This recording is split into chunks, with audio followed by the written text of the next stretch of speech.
to preserve European industry and with it our welfare. Flanders is doing its part. Just last week we announced the largest support programme ever for Flemish industry, a programme of €2 billion. That will not be enough, nor for Flanders, not for Europe. We need decisive action, we need unity, we need a coordinated and focused strategy. Idealism is not a strategy.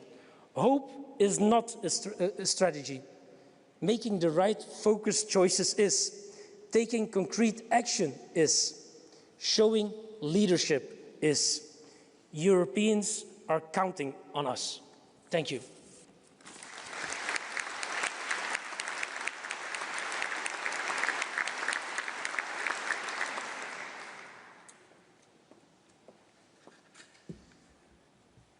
Dear distinguished guests, Madam President, dear Prime Ministers, last week I drafted a speech for today's event. It was full of big words, praise for the Antwerp Declaration, for each other, full of confirmations of Europe's strengths and appreciation for what we have all already achieved. I chose not to give that speech today, simply because we've heard it too many times. The world is moving on, and European industry is falling behind. This raises an uncomfortable truth. We simply have not done enough to restore European competitiveness. Europe's current playbook is not working. Dear Madam President, today's third edition of the Antwerp Industrial Summit takes place under this impression and public perception. Despite many initiatives since 2024, we still lack the big picture that will bring European industry back to growth. We are still too slow and too hesitant in implementing the bold solutions needed in the most critical time since decades. European industry is under unprecedented pressure. That is why we are here today, once again driven by a shared sense of responsibility, but also aware that key challenges remain unsolved. Across key sectors, site closures and job losses have reached a new concerning dimension. In the chemical industry alone, plant shutdowns in Europe have increased sixfold since 2022, nearly 10% of Europe's production base. Investments have stalled, and world-class companies are selling off their European assets. Already 20,000 direct jobs are lost, and roughly 90,000 indirect jobs are at risk. This is a structural shift, not a cyclical downturn. Around 30 factory workers from across Europe are joining us here today, and they remind us what is truly at stake. Behind every job stands a person, a family, a future. Every closure and every job loss leave a lasting mark on people's lives and Europe's promise on prosperity. That is why the expectation is both clear and compelling.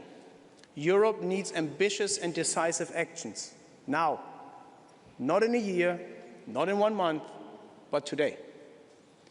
Our companies face global competition every day, and we are willing and able to take on fair competition on a level playing field. In today's world, so much is about innovation, speed, and especially cost competitiveness. We simply must become more pragmatic, faster, and more focused. We must forcefully address the self-inflicted challenges that stem from our own political and regulatory choices in Europe. And we have to acknowledge that the rest of the world makes very different choices. But as Mark Carney now famously said, we take the world as it is, not as we wish it to be. We must benchmark Europe with the rest of the world, reduce anti-competitive regulation, and design new regulations more efficiently. The ongoing initiatives are commendable. However, way more efforts are needed to ensure regulation is effective in restoring competitiveness and bring investments back on European soil. Making an anti-competitive regulation simpler is just not going to cut it. Safeguarding jobs and Europe's industrial base was the core of the original Antwerp Declaration, and this remains our mission today. The Antwerp call to Alten Biesen centers on 3 essential actions. First, bring energy costs and carbon costs down. We need action on politically driven energy expenses, such as grid fees and taxes, and a reassessment of how we use domestic resources. Increasing carbon costs drive value chains out of Europe already today. Carbon costs must reflect global realities. We need short-term adjustments for ETS benchmarks and medium-term reforms for the next ETS phase to fix core issues like a CBAM that is designed to fail. It is about adjusting the system wisely to new realities, not about abolishing it. Second, strengthen the single market and global trade. Competitiveness starts at home. A stronger single market, including a true capital union, is essential.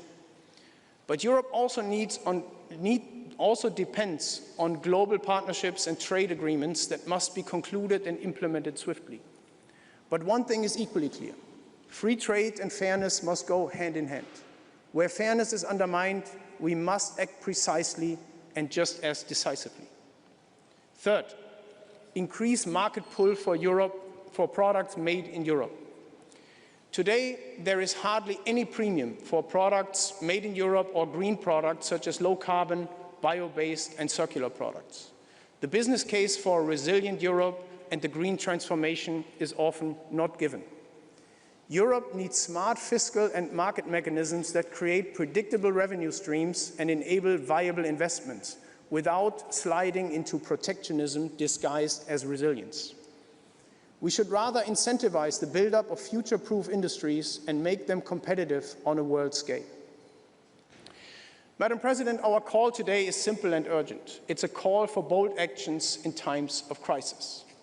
The main cause for the erosion of industrial competitiveness in Europe is not China, it's not the US, and it's not the Middle East. The root cause lies within Europe itself. And while this might be uncomfortable for some to hear, it also carries an important implication. The solution lies within Europe as well. And that should be motivation to go beyond just doing our best and organizing summits. We owe it to the factory workers present here, their colleagues and their families. The time for diagnosis is over. Europe now needs delivery from plans to results, from intention to impact, with one clear objective: to reboot industry in Europe now. Madam President and dear Prime Ministers, thank you for listening and thank you for engaging with us today.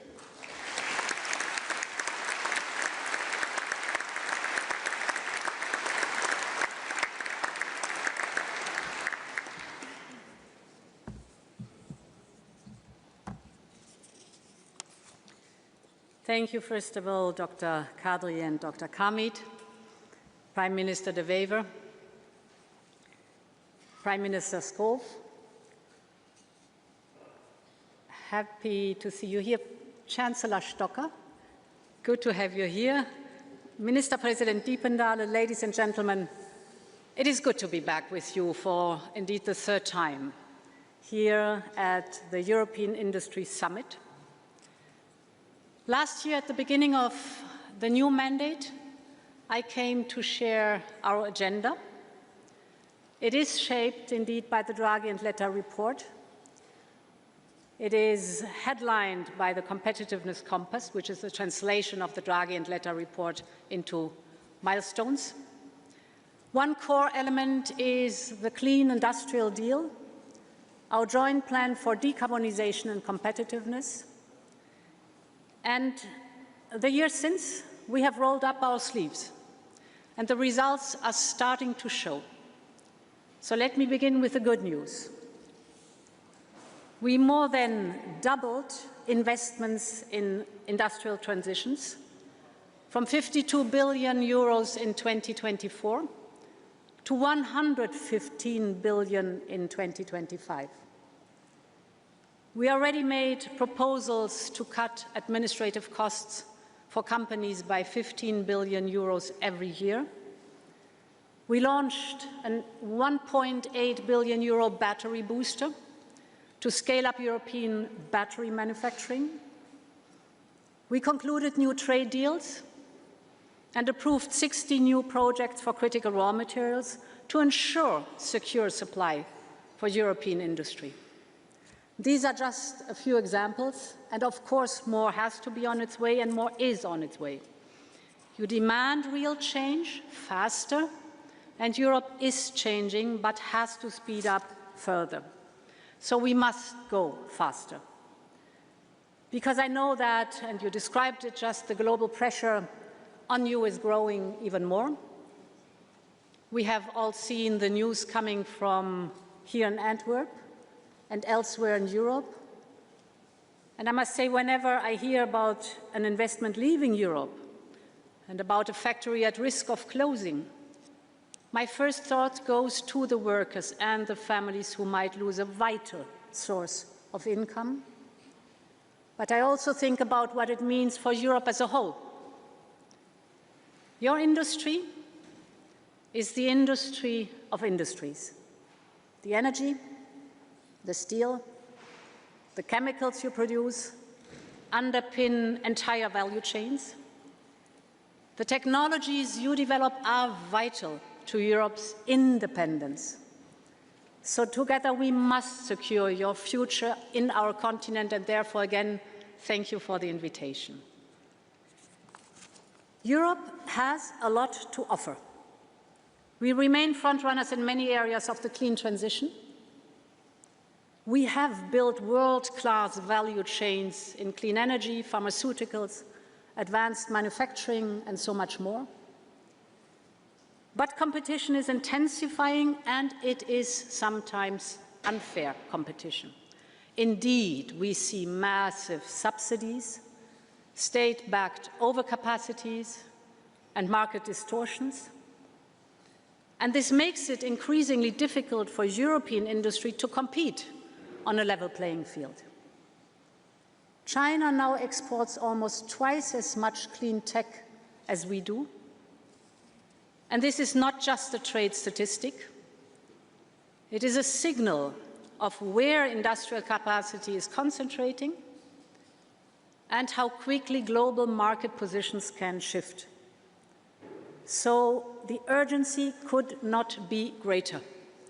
We're fighting for our place in the new global economy, and this means together we must make a strong business case for you to choose Europe. Because let me be clear, your future belongs in Europe. So, how can we strengthen the business case for Europe? You need speed, you need scale, power, and new markets to compete in an unrelenting world. Let me start with speed. Speed to expand production and grow. Scale to mobilize more investment and attract capital. And power that is abundant and affordable energy. And we need new markets to strengthen and de-risk our supply chains. And these are the priorities I would like to focus on today. Let me start with speed and new markets. In 2025, we concluded trade agreements with Mexico, Indonesia, actually 280 million people, and Switzerland. And it has been an even faster start to this year. Last month, I signed our trade agreement with Mercosur, a market of 750 million people, and a breakthrough after 25 years of negotiations, and 20% of GDP are covered by this free trade agreement. And 2 weeks ago, I was in India to sign the largest free trade agreement ever, the mother of all deals. A market of 2 billion people, 25% of global GDP. It grants Europe unique access to the fastest growing large economy, a clear first-mover advantage for our businesses. And these deals will open new export markets for you and secure your supply of critical minerals. And these are benefits you will feel in your supply chains and on your balance sheets. But as you rightly so said, this is important, but not sufficient. We have also to speed up at home. In a global race, delay means lost investment. Today, it can take longer to permit a new factory than to build it. Energy projects can wait years for approval, even when financing is ready. This must change. And we have started to change it. For instance, with our wind package, it is cutting permitting times by 2/3. We are making grid connections faster, addressing a critical bottleneck for many of you, with tacit approval of permitting now. And we're making business easier and faster across the board, because as you know, we have set the targets to cut red tape in this mandate by 37 billion euro. That is the equivalent of 25% on the European level. 10 omnibuses are on their way. They are worth 15 billion euro of cuts of red tape every year. So far, so good. But of course, I'm not satisfied, and you are not satisfied with their speed. Because of the 10 omnibuses we proposed last year, only 3 have reached their destination. For the other 7 omnibuses, we count now on the European Parliament and Member States to share the same sense of urgency. And the work on European level will go on. But let me raise another topic, that is looking at the national level. There is too much gold plating. Gold plating is the extra layers of national legislation that just make your life harder and create new barriers in our single market. Let me give you an example. A truck in Belgium can weigh up to 44 tons. But if this truck drives to France and wants to cross the border with France, a border that does not exist anymore, it can only carry up to 40 tons. So 44 tons, 40 tons. In June 2023, we proposed legislation to harmonize this. Almost 2 years later, this is still under discussion by the co-legislators. Another example, shipping waste from one member state to another should be efficient, easy and quick. But different national practices, the gold plating, make it extremely complex. Some member states, for example, only accept correspondence by fax. It can take several months for traders to get green light from the authorities, depending on the different rules of the different member states. So, if we are serious about simplification, the European level has to do its share. Don't get me wrong, there's a lot to do still.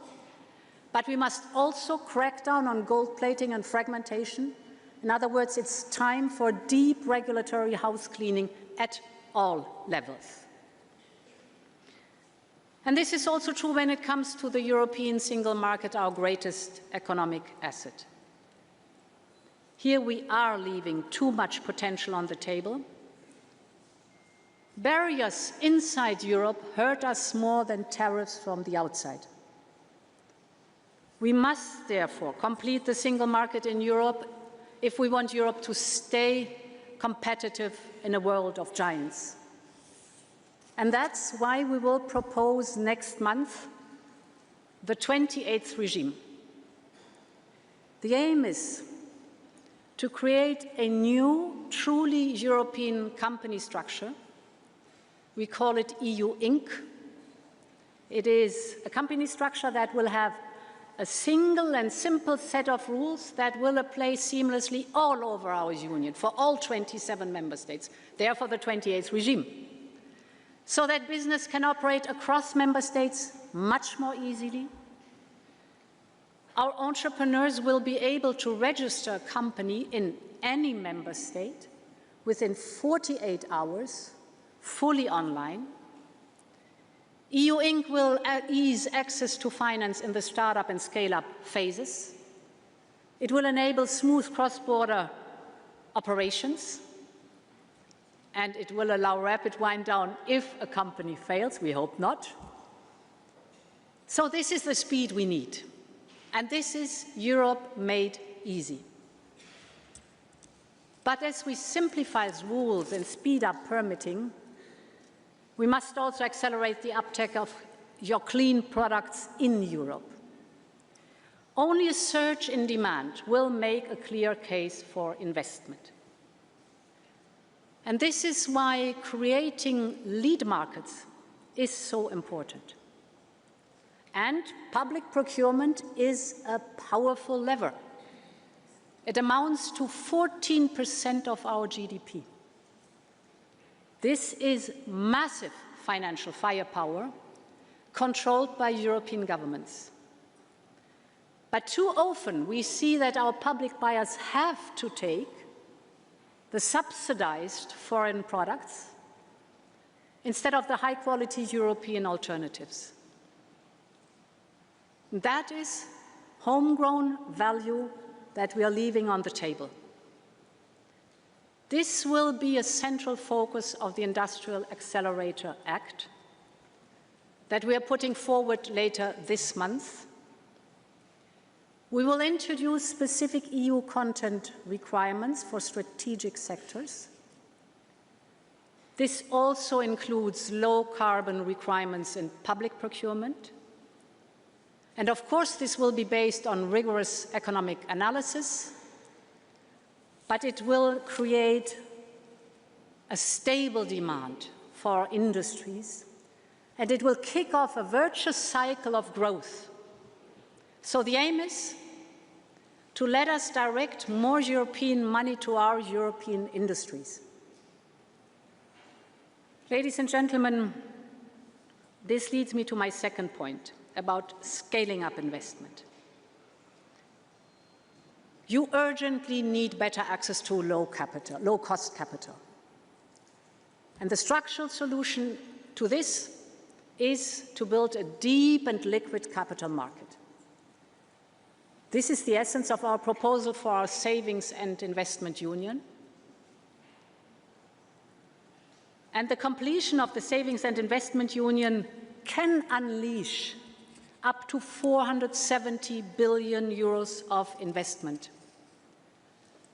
And to let you know that I am determined to make it happen this time after we've debated a capital market union since at least 10 years. We want to do this by 27. But if this is not possible at the end of this year, I will propose to go with those who want to speed up in enhanced cooperation. For that, you need at least 9 member states. As I said, I want it by 27, but if it is necessary to speed up the whole process, we will go by enhanced cooperation.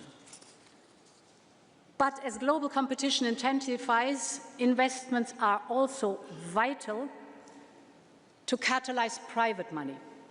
So let me also focus on this. Last year, I was here in Antwerp with a promise. I said we would change our rules for state aid to your sectors to make it faster and more predictable. And this is exactly what we've done. And in response to those new state aid rules, member states have already mobilized more than 21 billion euro in state aid to clean industrial projects. The next step is now to channel more resources from our emissions trading system into your industries. I know there's a lot of discussion. The emission trading system, ETS, brings clear benefits.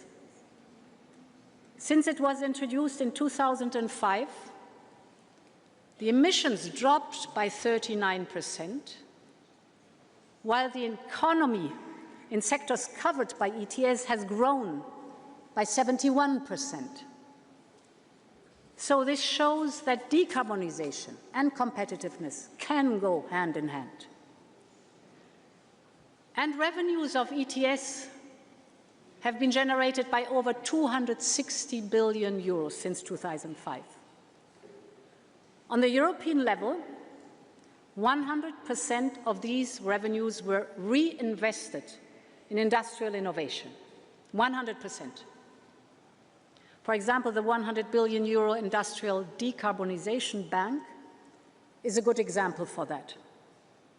Next week, we're concluding the first pilot auction worth 1 billion euros. It will finance the decarbonization of how you fire furnaces, melt metals, or mix chemicals. And more support to your industries will be available once the bank is operational. But member states invest less than 5% of the ETS revenues in industrial decarbonization. So I believe it is high time, and I will raise the topic tomorrow at our retreat, that member states step up and match our level of support. That is channeling more ETS revenues back to industry. This will therefore be a core focus also of the upcoming reform of our emission trading system this summer.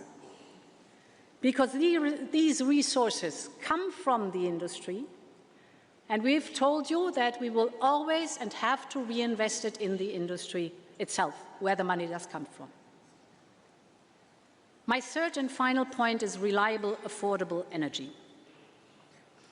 This is central to making the business case for Europe, especially for the energy-intensive sectors. Prices are still too high and too volatile. And we know the reason for this. Gas prices drive the energy prices up. Renewables and nuclear drive prices down. The gas price last year in Europe was on average 100 euro per megawatt hour. The price for renewables was on average 34 euros per megawatt hour. And the gas price for nuclear was between 50 and 60 euro per megawatt hour.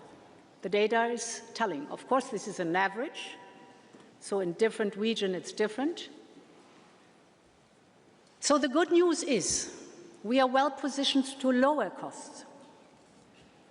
In 2025, for the first time ever, we produced more electricity from solar and wind than from all fossil fuels together. Our battery storage capacity has more than doubled in the past 2 years. And in the past 2 years, nuclear, our largest single energy source, actually increased. But more is needed to stabilize and lower the prices. So the next few years are crucial, because the International Energy Agency tells us that gas prices that are going down now are expected to go down also, or stay down in the next 3 to 4 years. So we should use this time to invest in low-carbon energy system that will protect us when fossil fuel prices go up again. It's a matter of time, then they will go up again.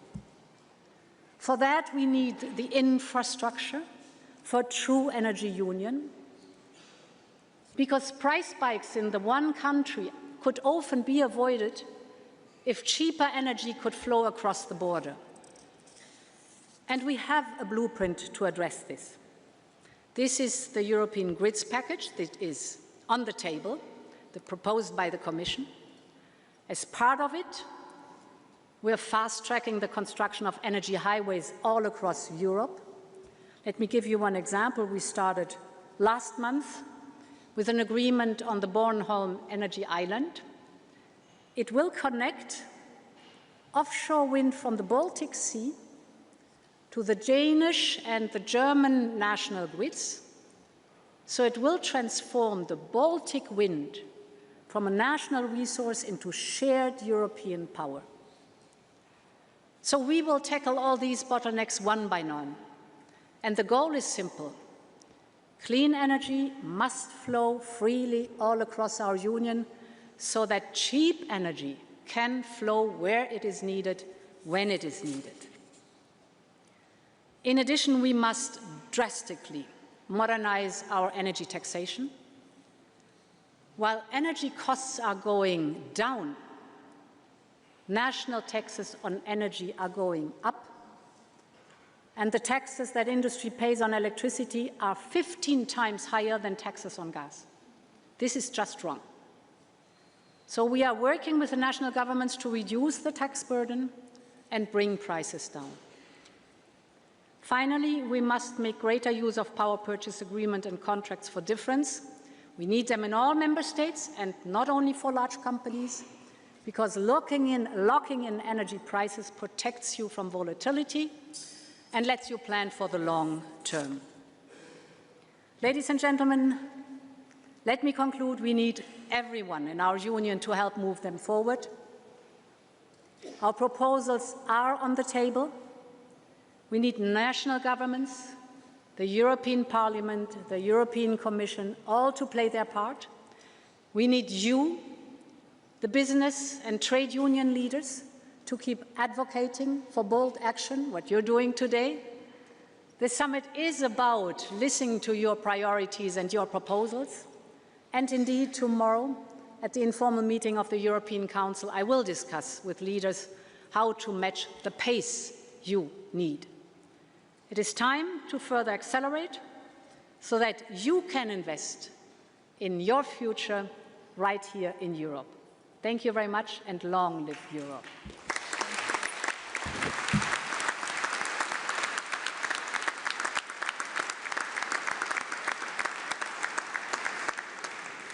Thank you very much, Madam President.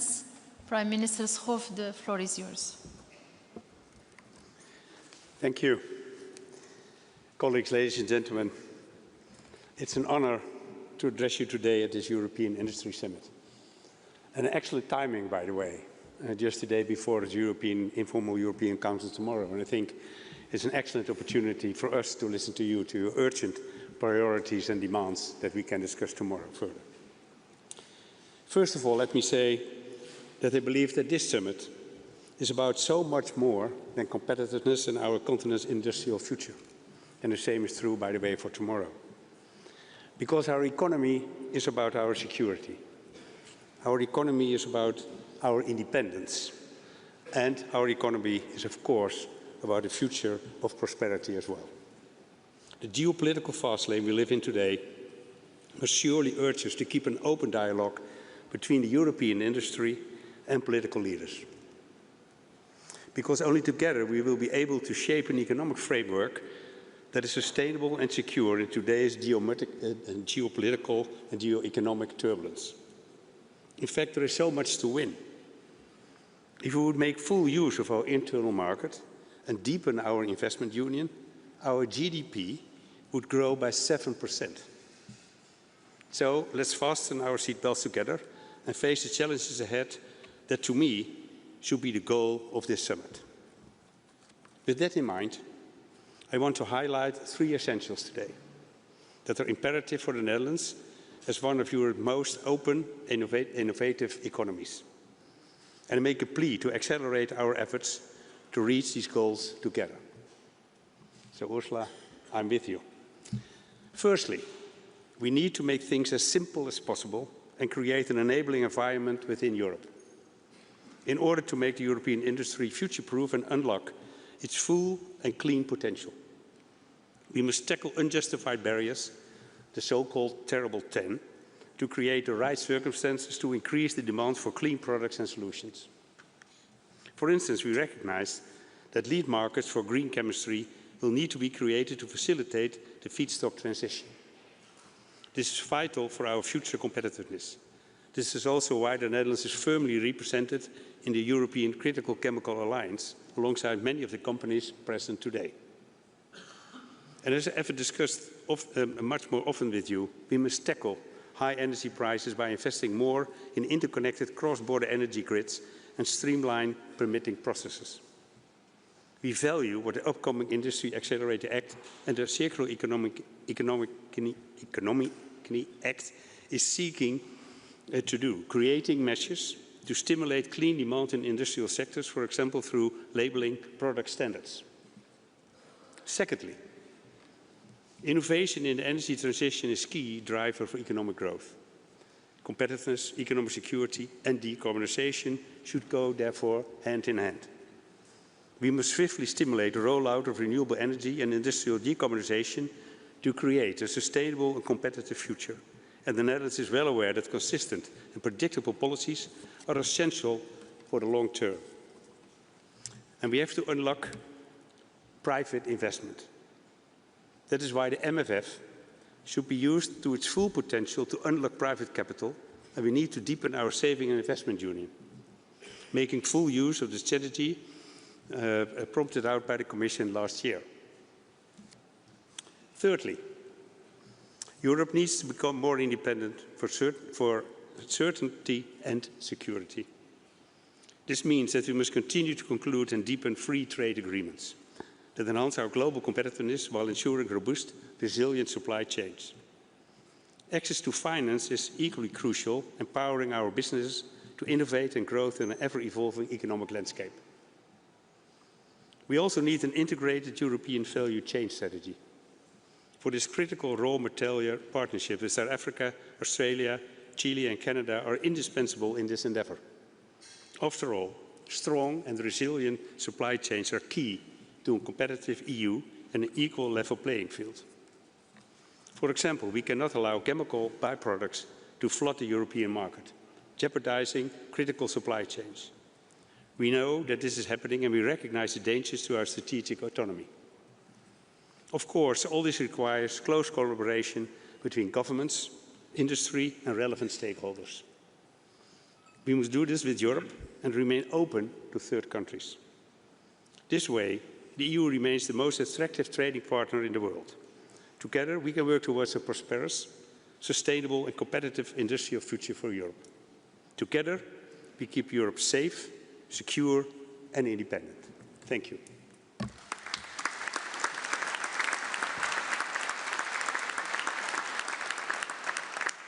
Thank you very much. Thank you, Prime Minister. So as the Chancellor Stoker joined us, so if I can ask you to take the floor.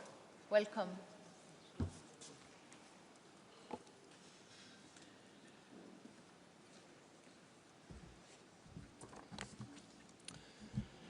Dear President von der Leyen, dear Prime Minister De Wever, dear Prime Minister Schoof, dear Vice Presidents and Commissioners, dear CEOs and business representatives, ladies and gentlemen.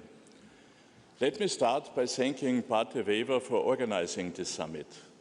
As you all know, the EU leaders of the 27 member states will meet tomorrow to discuss how we can strengthen our competitiveness. What can be more useful than getting a reality check on the day before? But thank you for providing us with this valuable possibility to listen to those that actually know what the situation looks like on the ground. The companies that employ hundreds, sometimes thousands of people.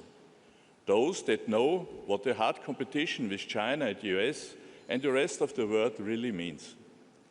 Your success has been and still is the backbone of Europe's prosperity, of our strengths and of our resilience.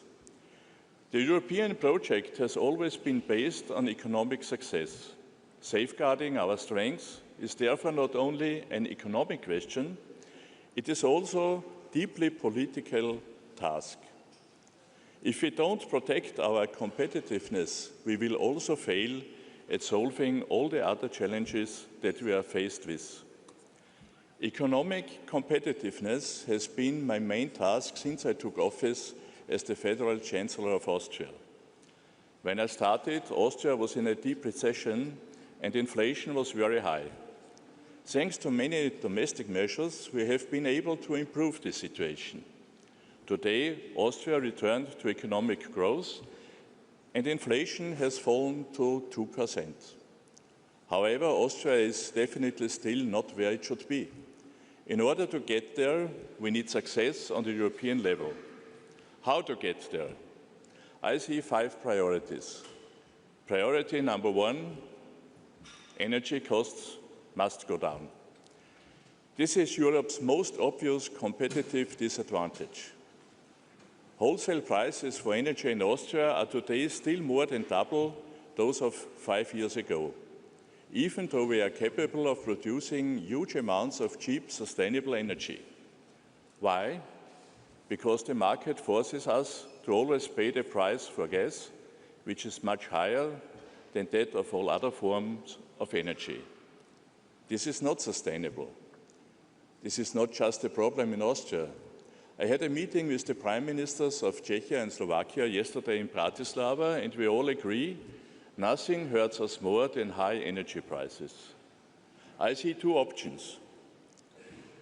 We must either permanently reduce the gas price towards pre-crisis levels, or we change the pricing mechanism.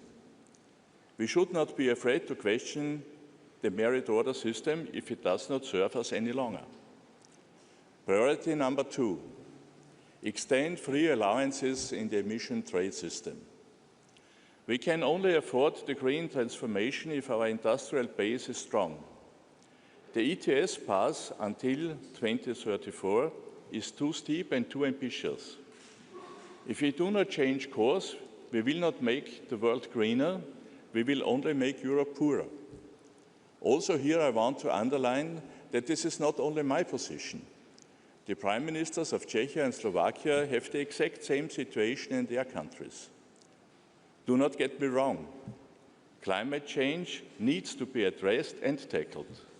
We just have to admit that the approach we took in the beginning was too extreme.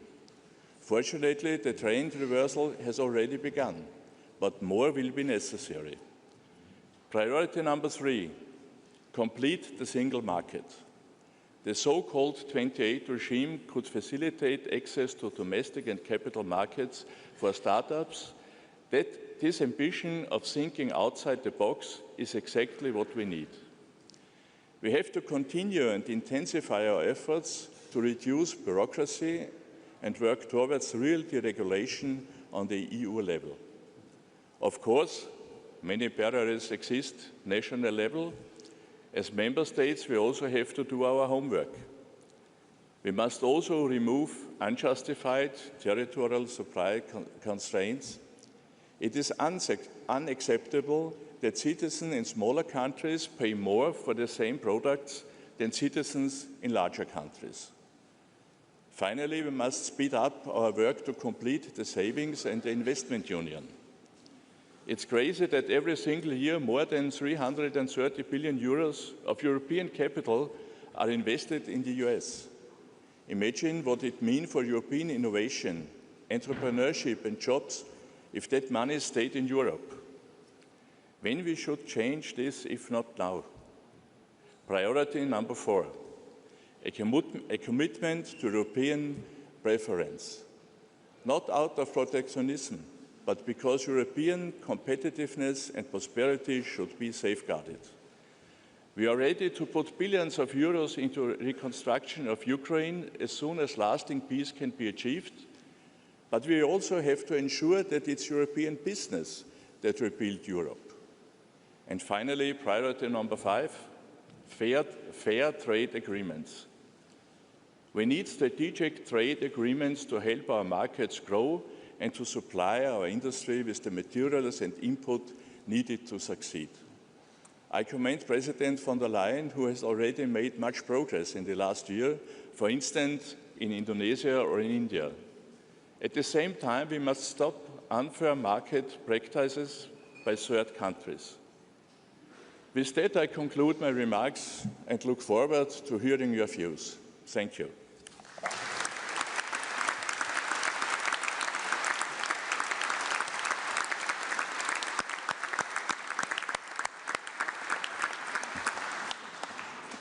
Thank you, Chancellor, and thank you to all our esteemed guests for sharing your perspective.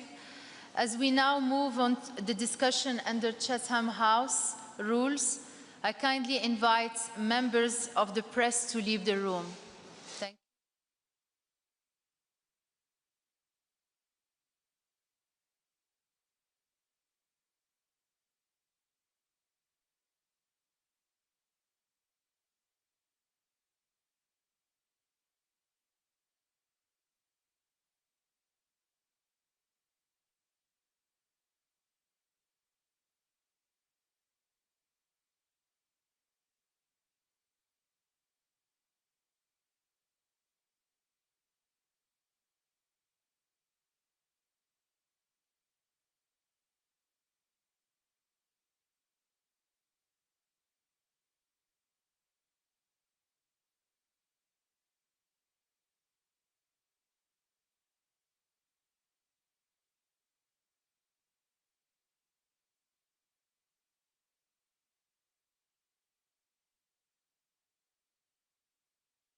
Thank you very much, Madam President.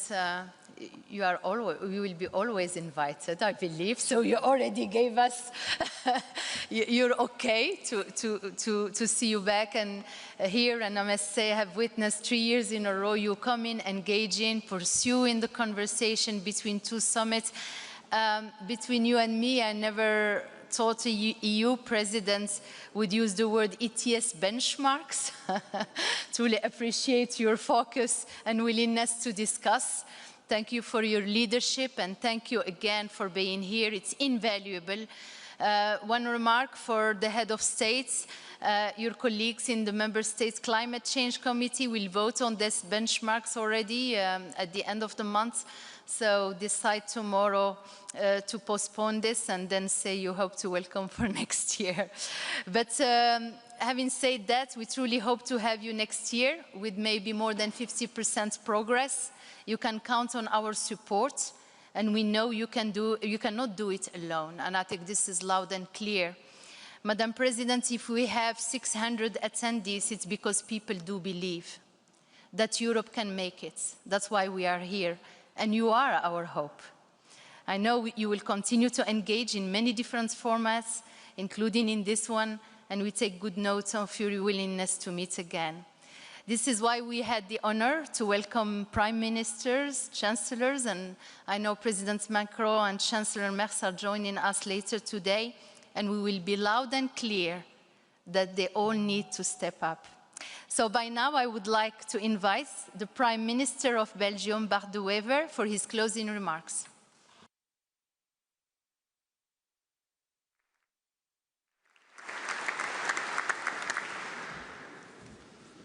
Madam President, liebe Ursula, Minister-President, beste Matthias, colleagues, Prime Ministers, Ministers, ladies and gentlemen, it's an honor to welcome you back again in my hometown of Antwerp in our magnificent 16th century stock exchange.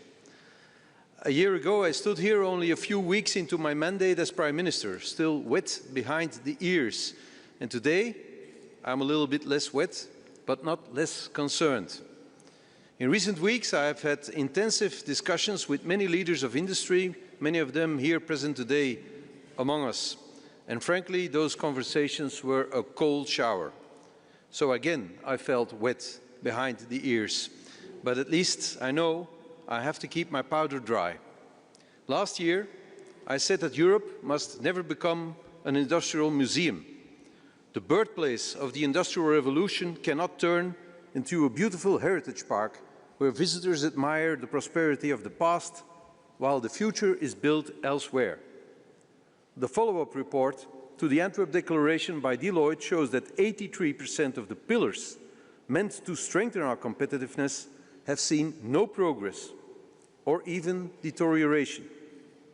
When I say this, this is not an attack on the European Union and certainly not on the President of the Commission who works relentlessly.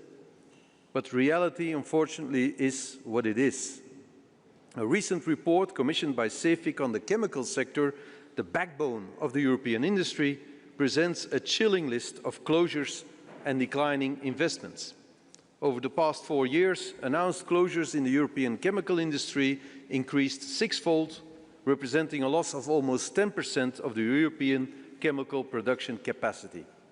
In countries like ours, Germany, the Netherlands and France, the situation is simply dramatic. We are at the brink of an existential crisis. And the reasons are well known. I've heard them all the afternoon: energy costs, overall competitiveness, regulation and Chinese dumping. I'm not going to repeat what you all said.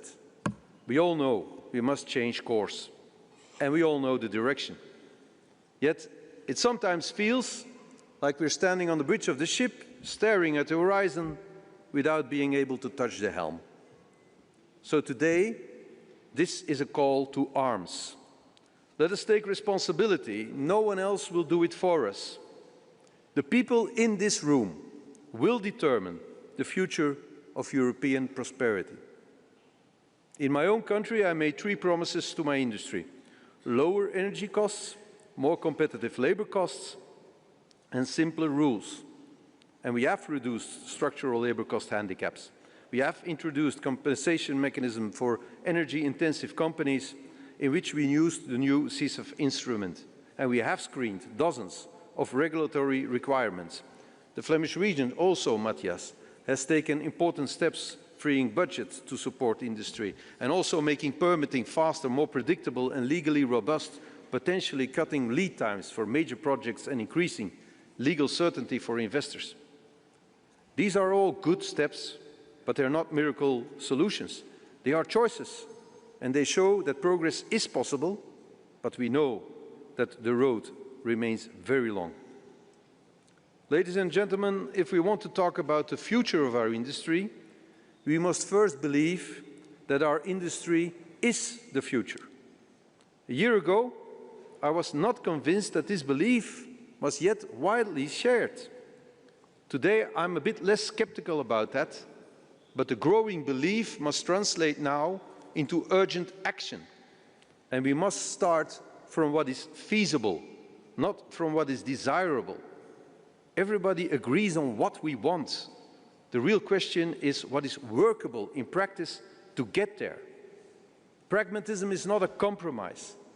It is a precondition for resilience. Jacques Delors once said that the single market should serve as a triangle: economy, technology and defense. And industry is the thread connecting these three. Without industry, no technological leadership. Without technology, no defense capability. And without those two, no strategic autonomy. If Europe neglects its industrial base, it does not only lose growth, it loses influence, and ultimately it will lose sovereignty.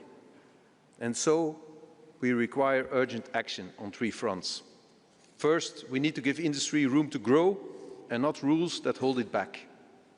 Carbon costs continue to rise, regardless of industrial growth. Definitions on what is green are sometimes so rigid that they slow down innovation rather than accelerate it.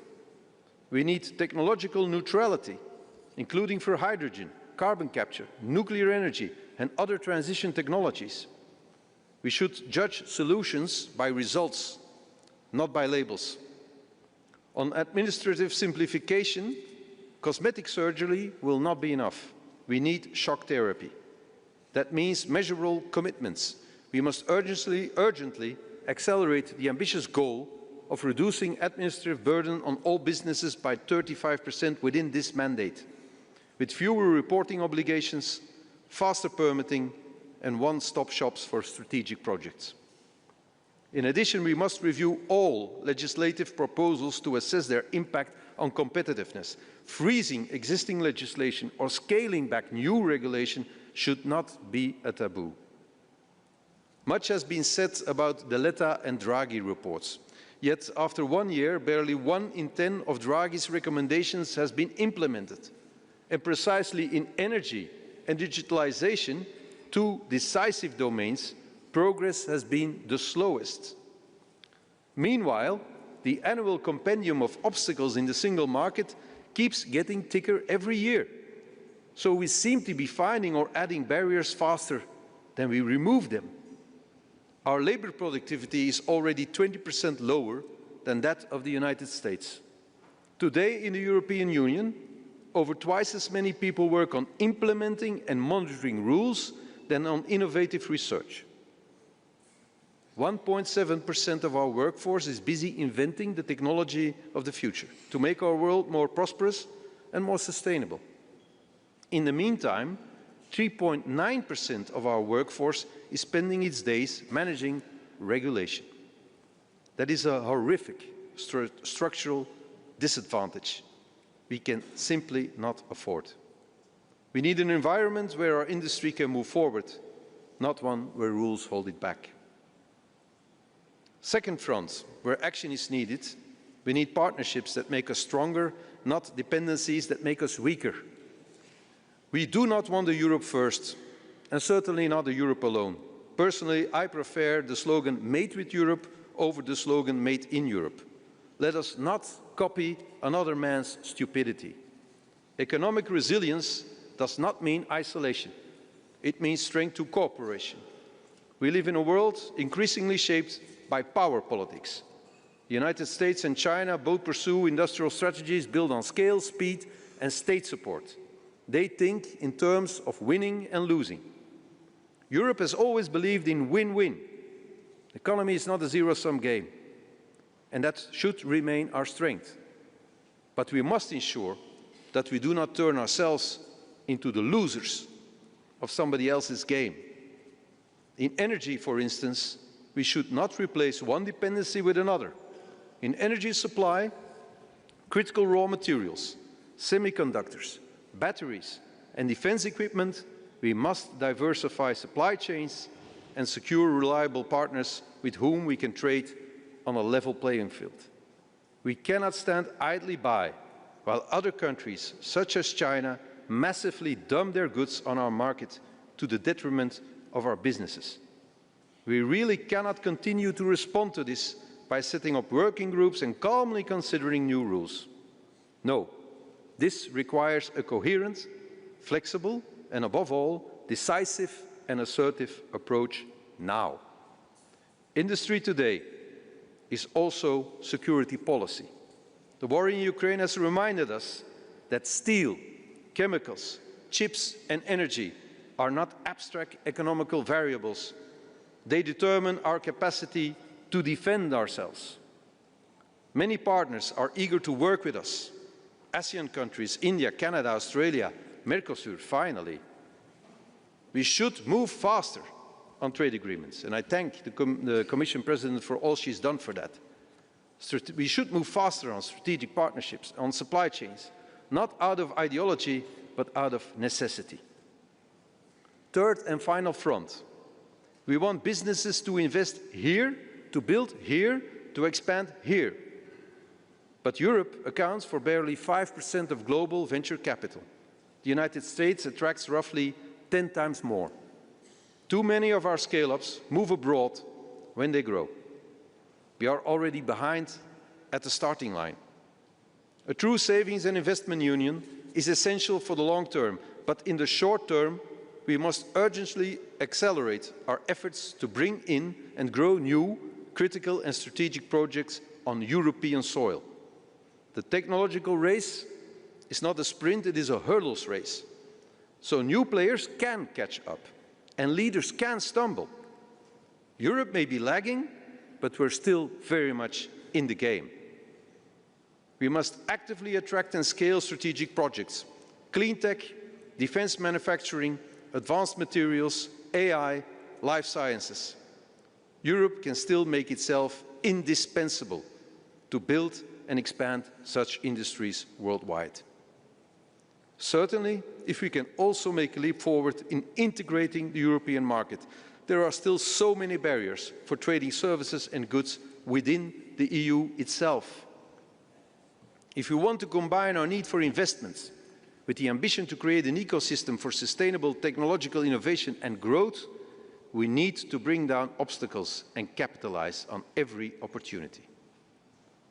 Ladies and gentlemen, Europe remains an attractive market. Democratic, rules-based, free market-oriented, stable and with respectful leadership.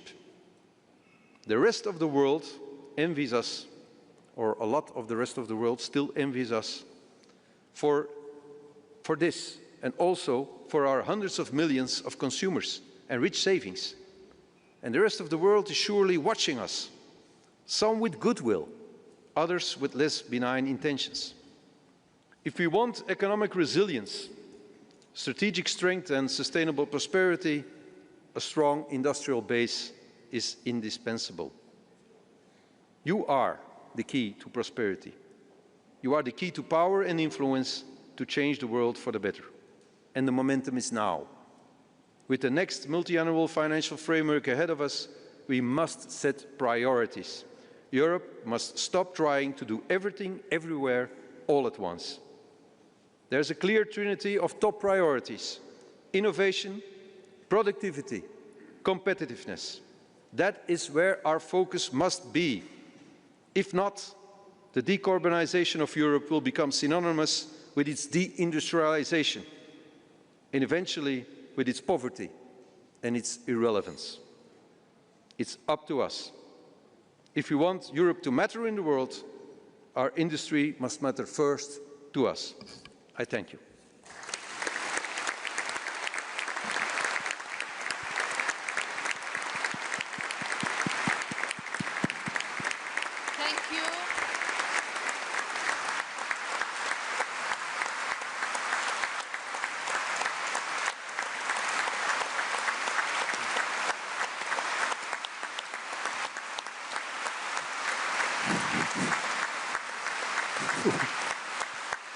Thank you. Thank you, Prime Minister, for your steady support for any industry, and with the loud applauses. It tells us that this closing speech for our session was actually highly appreciated. I would also like to thank everyone for being here today. I feel truly honored to have been able to lead this effort together with Sefik, Marco, and all our partners, suppliers, customers, SMEs, social partners, the workers who are here. Thank you all for taking the time despite your busy schedule, and we will all remember act now. And a special thank you to the Sefik team before I give the floor to Marco. I know how much work and dedication this requires behind the scene. Now I would like to invite everyone to join us for our traditional family photo. You will be guided to the area by our miracle man, Marco Mensing. No pressure. For those of you who have been here before, first of all, I'm going to be very directive and Dutch. Madam President, you've done this last year. Those sitting on this round table, please stay seated. The workers, can you please stand up and go to the stage? Those in battle gear, head over to the stage, please. And give them a round of applause. Yeah, absolutely.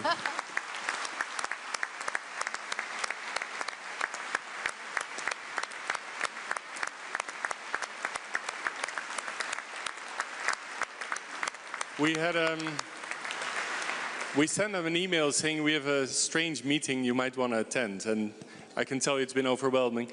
Those sitting out there next to the stage on the chairs, can you please stand up from your chair and get under the balcony over there?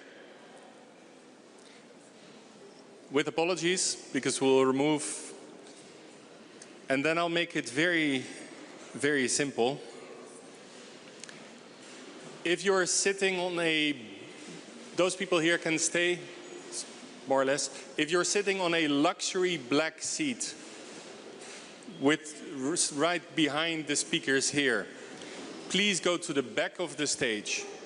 So those sitting on a luxury black seat, not the ones behind, please go to the back rows of the stage. Then those who sit on a wonderful white seat, you will stand in front of the people with the black seat. And those around the round table will come in and move first. So this is not only an engineering feat, this is a proof to all the politicians that industry can work together. It's a very scary event. And then for those who are sitting on the white seats, please indeed in front. Those at the round table, your names are on the floor. And you will see on your table a little schedule. So if you allocate yourselves the distance from President von der Leyen, you will know where we need you to be there. So if the black seats are there, I will come over here.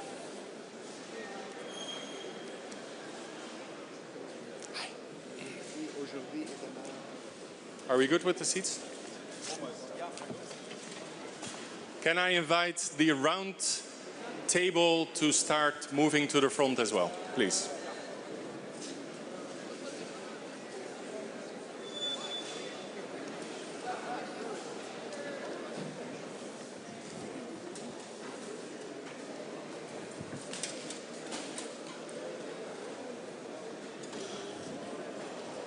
You found your place?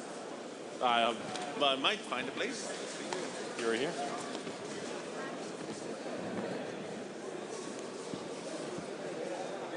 Extra. Mensing. Schoof. Thank you. You found your way. Hey, Marco. Hoe gaat het? Heel goed. The two of you know each other well, I guess. Maybe I should invite you to connect. No. Okay, that's very good. I'm looking forward to it. Ilham, please. So, Dutch Prime Minister, Mr. Vasiliadis. Ja, No, you're on the left here. Where do I have to be? Je hebt een plaatje. Ja. Stokkertje is in één. Vasiliadis, over here. Follow het plaatje. Ja, het is een moeilijke. Sorry. Good. Mr. Radcliffe, over here. Oh, yeah.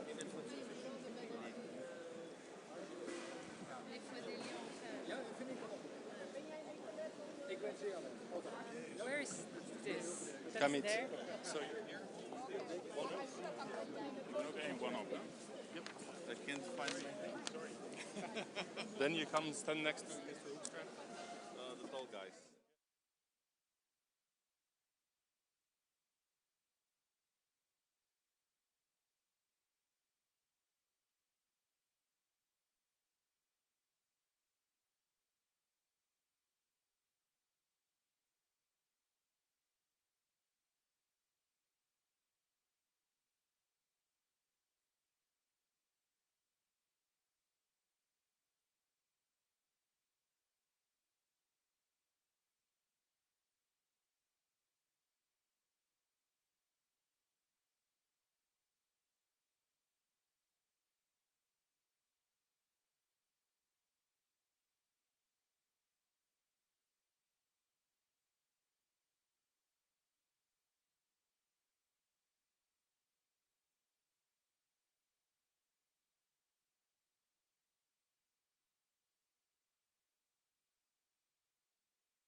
No. Yep, I'm there. So on stage we'll take two pictures.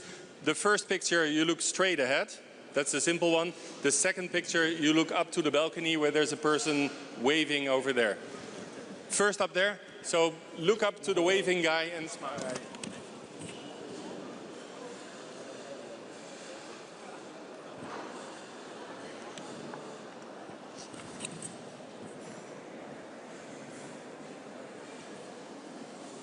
And then we're going to look down to the people in front of us.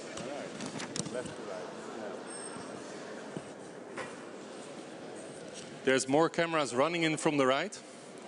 So if you keep your smile for a second longer. Philippe, do we have the boards? 2 more minutes.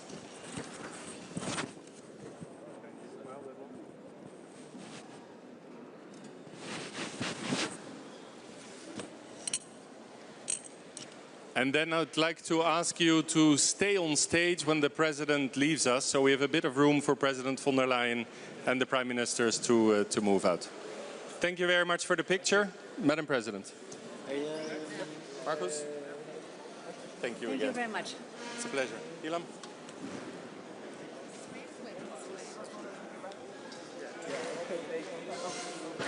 For all others, there's a coffee break before we start the session with Commissioner Hoekstra and EVP Ribera. And the Ribera session for those registered is upstairs.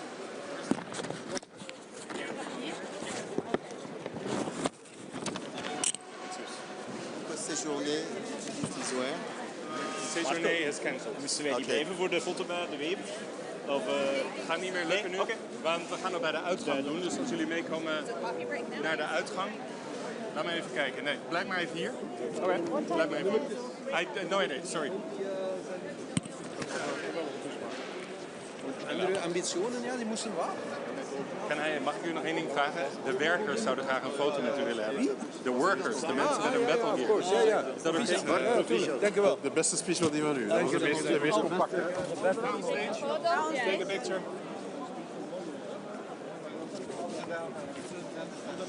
Ja, foto hier met De Wever. Philippe, I need a camera. Niet de workers nog een keer nodig? Ja, we gaan hier staan met z'n allen, met Bart De Wever. Dan moet ik mijn collega's Wat erbij? Ja. Ah, cool. Goed gedaan, man. Goed gedaan. Stap. Voilà. Nog.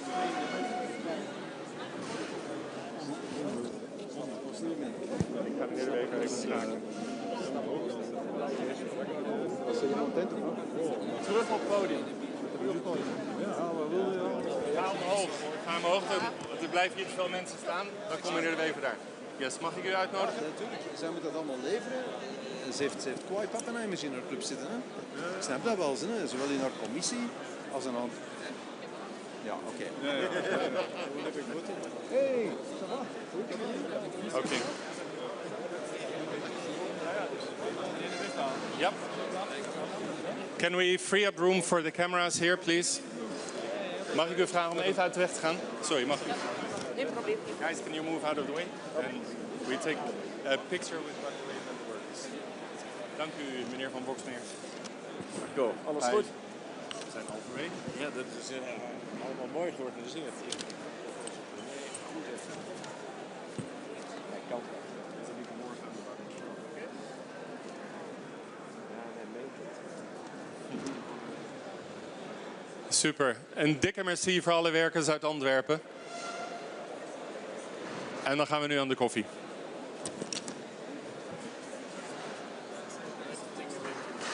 That's really well done. Now we get a president and a Bundeskanzler. Yes. Okay.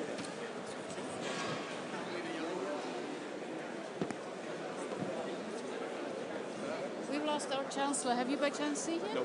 No, good.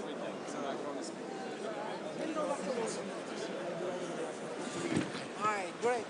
Thank you.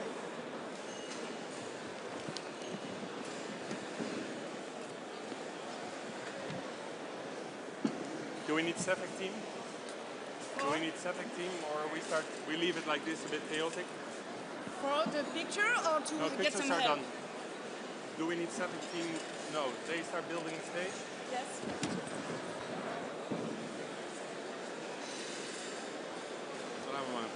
Dank u. So for everyone, we're rebuilding the stage. So we have the Hoekstra session as soon as the stage is finished. For everyone, we're rebuilding the stage so that we have the Hoekstra session as soon as the stage is finished. Those who are in the session for EVP Ribera should go upstairs via the stairways.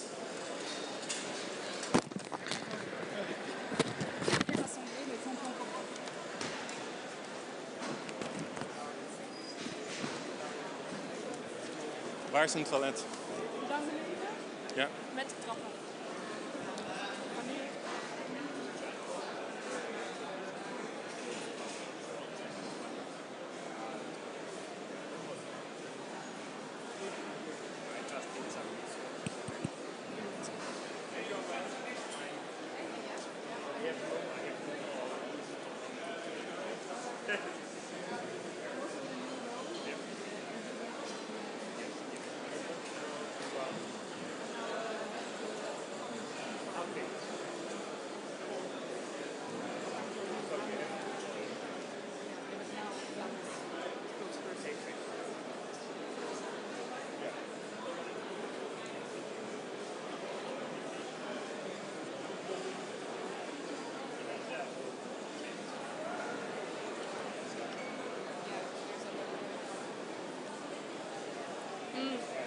I figured out who the lady was.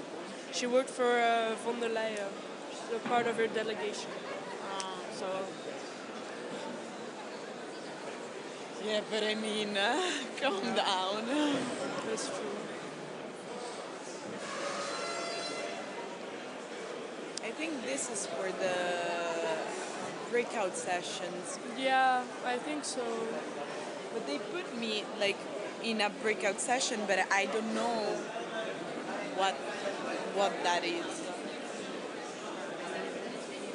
You see? Yeah, I think that's gonna happen now with Hoekstra. Everyone then. I guess. Otherwise, follow Camilla. Yeah. I don't know, now she disappeared. But sometimes I feel like I should not follow her, you know? Sometimes I'm like, maybe I stress her more, I don't know, because I'm like, like a dog. I also have to go to the toilet. Go quickly, you want to... No, my dad will be back and give me it. And then I say, I'm not here for like 5 minutes. Bye.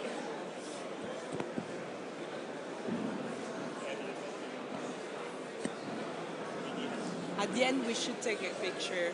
Yeah, we should.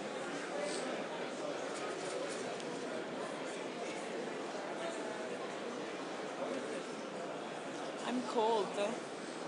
I'm okay, but it's more just some like running around doing stuff. I'm always cold. My problem. Well, if you're from Italy, this is cool.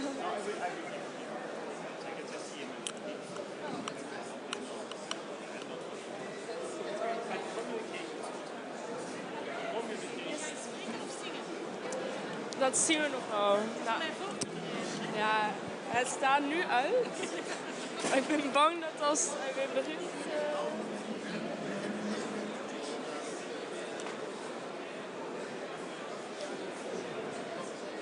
Do you know if they can give like a certificate that we attended today? I don't think so, because it's not an official like course or something. You can take the pictures. Yeah. That's proof. Congratulations. Thank you. The nice thing is it's a team of 4. We're not the European Council, we're not professionals, we do this for fun. No, but it's great. Thank you. Brilliant community. I now need to manage the French president. You know how to do Yes. it. See you later. Appreciate it for coming.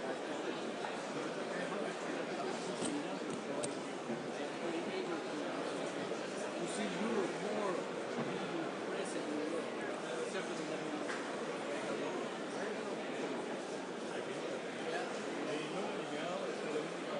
No. Size message. What organization? It's something for Definitely. Encantado. We zien het straks gratis. Kun je die... Ja, die heb ik nodig. En hier... Sorry. It's okay. It's okay. You didn't know it? So, are you going to rewrite your thesis? Actually, yeah, I should continue. Ik breng deze wat part 2. You have an internship. Wil je pen? Yeah. Thank you. Ja.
Ladies and gentlemen, can I please ask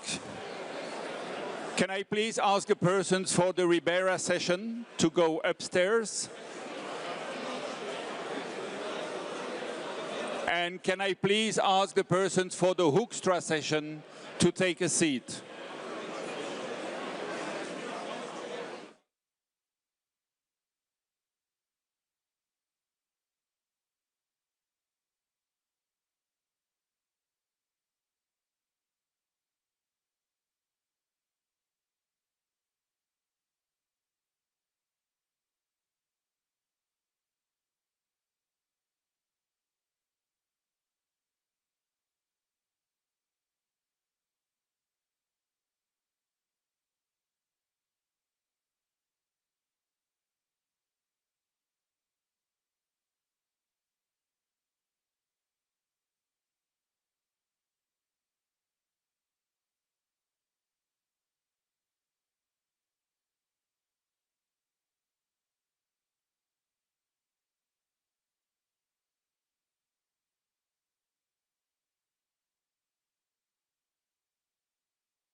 Gaan we zitten of gaan we staan?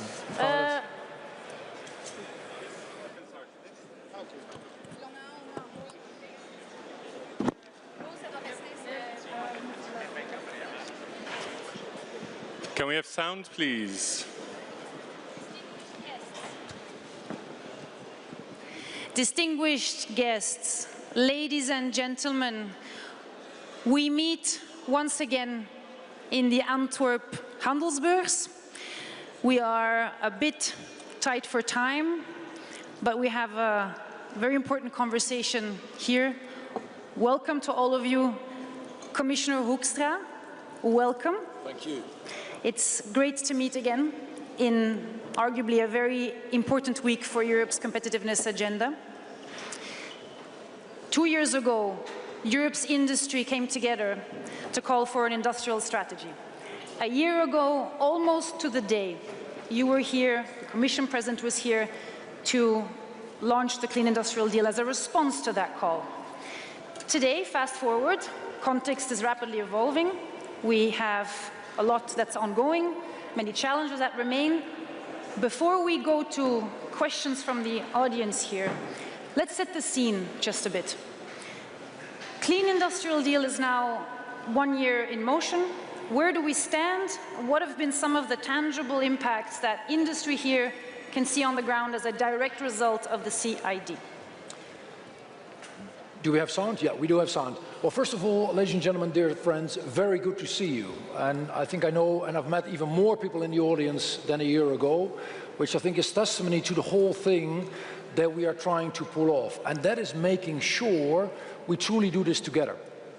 We truly work together to make sure we don't just have climate policy, but we do manage to make sure they go hand in hand with competitiveness and independence. I'll add to your question, where are we and what have we done? A lot has been done, but much more is needed. And frankly speaking, I think much more is needed also at considerably higher speed. Why? Well, because the world is evolving and many of the trends that we see work against us rather than in favor of us. That's just the geopolitical reality we're currently facing.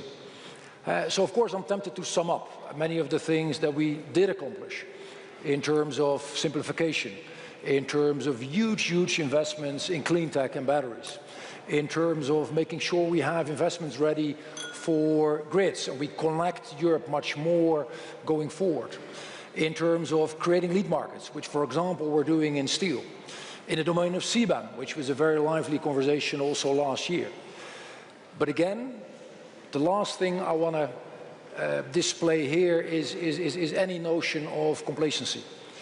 This is urgent, much more needs to be done, and as I've said last year to all of you, what we need to have is a programmatic approach that stays with us for years to come, that delivers in the short, the medium and the long term. And so on each of these issues, whether it is clean tech, whether it is specific industrial problems, whether it is batteries, whether it is grid investments, whether it is independence, whether it is demand management, all of that needs to see more action at both the European and a national level. So many areas of progress, yet we're here, the mood is sharper, challenges remain on the ground. Some say Europe's really at, or its industry is at a tipping point. Where do we go from here? How does that change or impact your diagnosis of the competitiveness and decarbonization agenda? So I would argue that many of the elements that we have put on the table are actually the right ones. And that if you talk to whether it is leaders in industry, also in leaders in more broadly in business or in the political domain, there is a larger amount of agreement on, let's say, the direction of travel, on simplification, on clean tech, on grid investments, in making sure that competition is there and is needed, but it is also fair and we're doing more to protect our level playing field. And I can prolong the list. I typically tend to add, and that is something where maybe not all politicians in Europe agree, that on top of that we need to speed up the single market.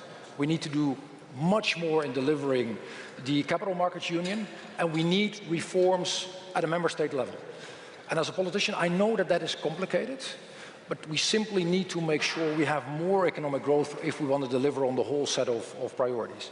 So the direction of travel, I think, is to a very large degree is something many people agree on. The difficulty, in my view, is to speed up the delivery, because the problems are getting more pressing. And my experience, also coming from business, is that both at a national level and at a European level, and I'm not going to say that it is all a disaster, we're doing our utmost, but the speed of delivery simply needs to go up. We need to be quicker on our feet. That's part of the reality of what we're facing. Yeah, we're in a room full of CEOs, as we were last year. They have to make very tough decisions about where to place the next wave of investment going further. You know this, you have a private sector background yourself. What's the one signal they should take home here from where you see Europe's industry going next? Look, I'm biased. So of course I'm going to tell you, invest it here.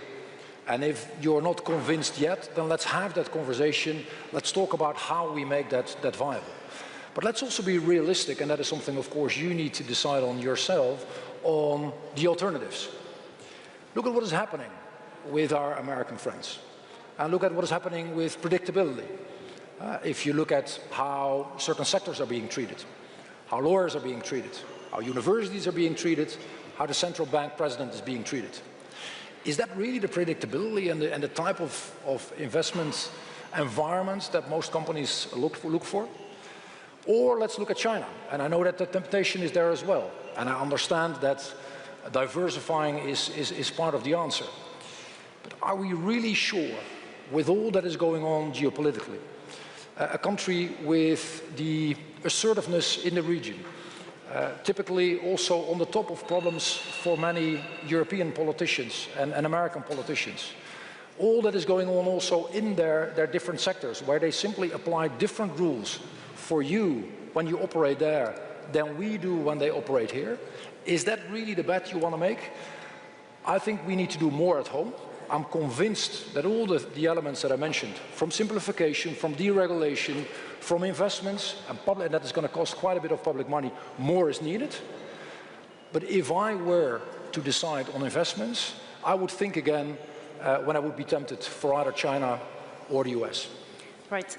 We have many questions that come from the floor, and I want to look towards Marco here, who is right there on cue, partner in crime, to take some of those questions, because there's a lot that's coming here, whether energy prices, carbon pricing, etc., that come into play. So, Marco, please do help us out here.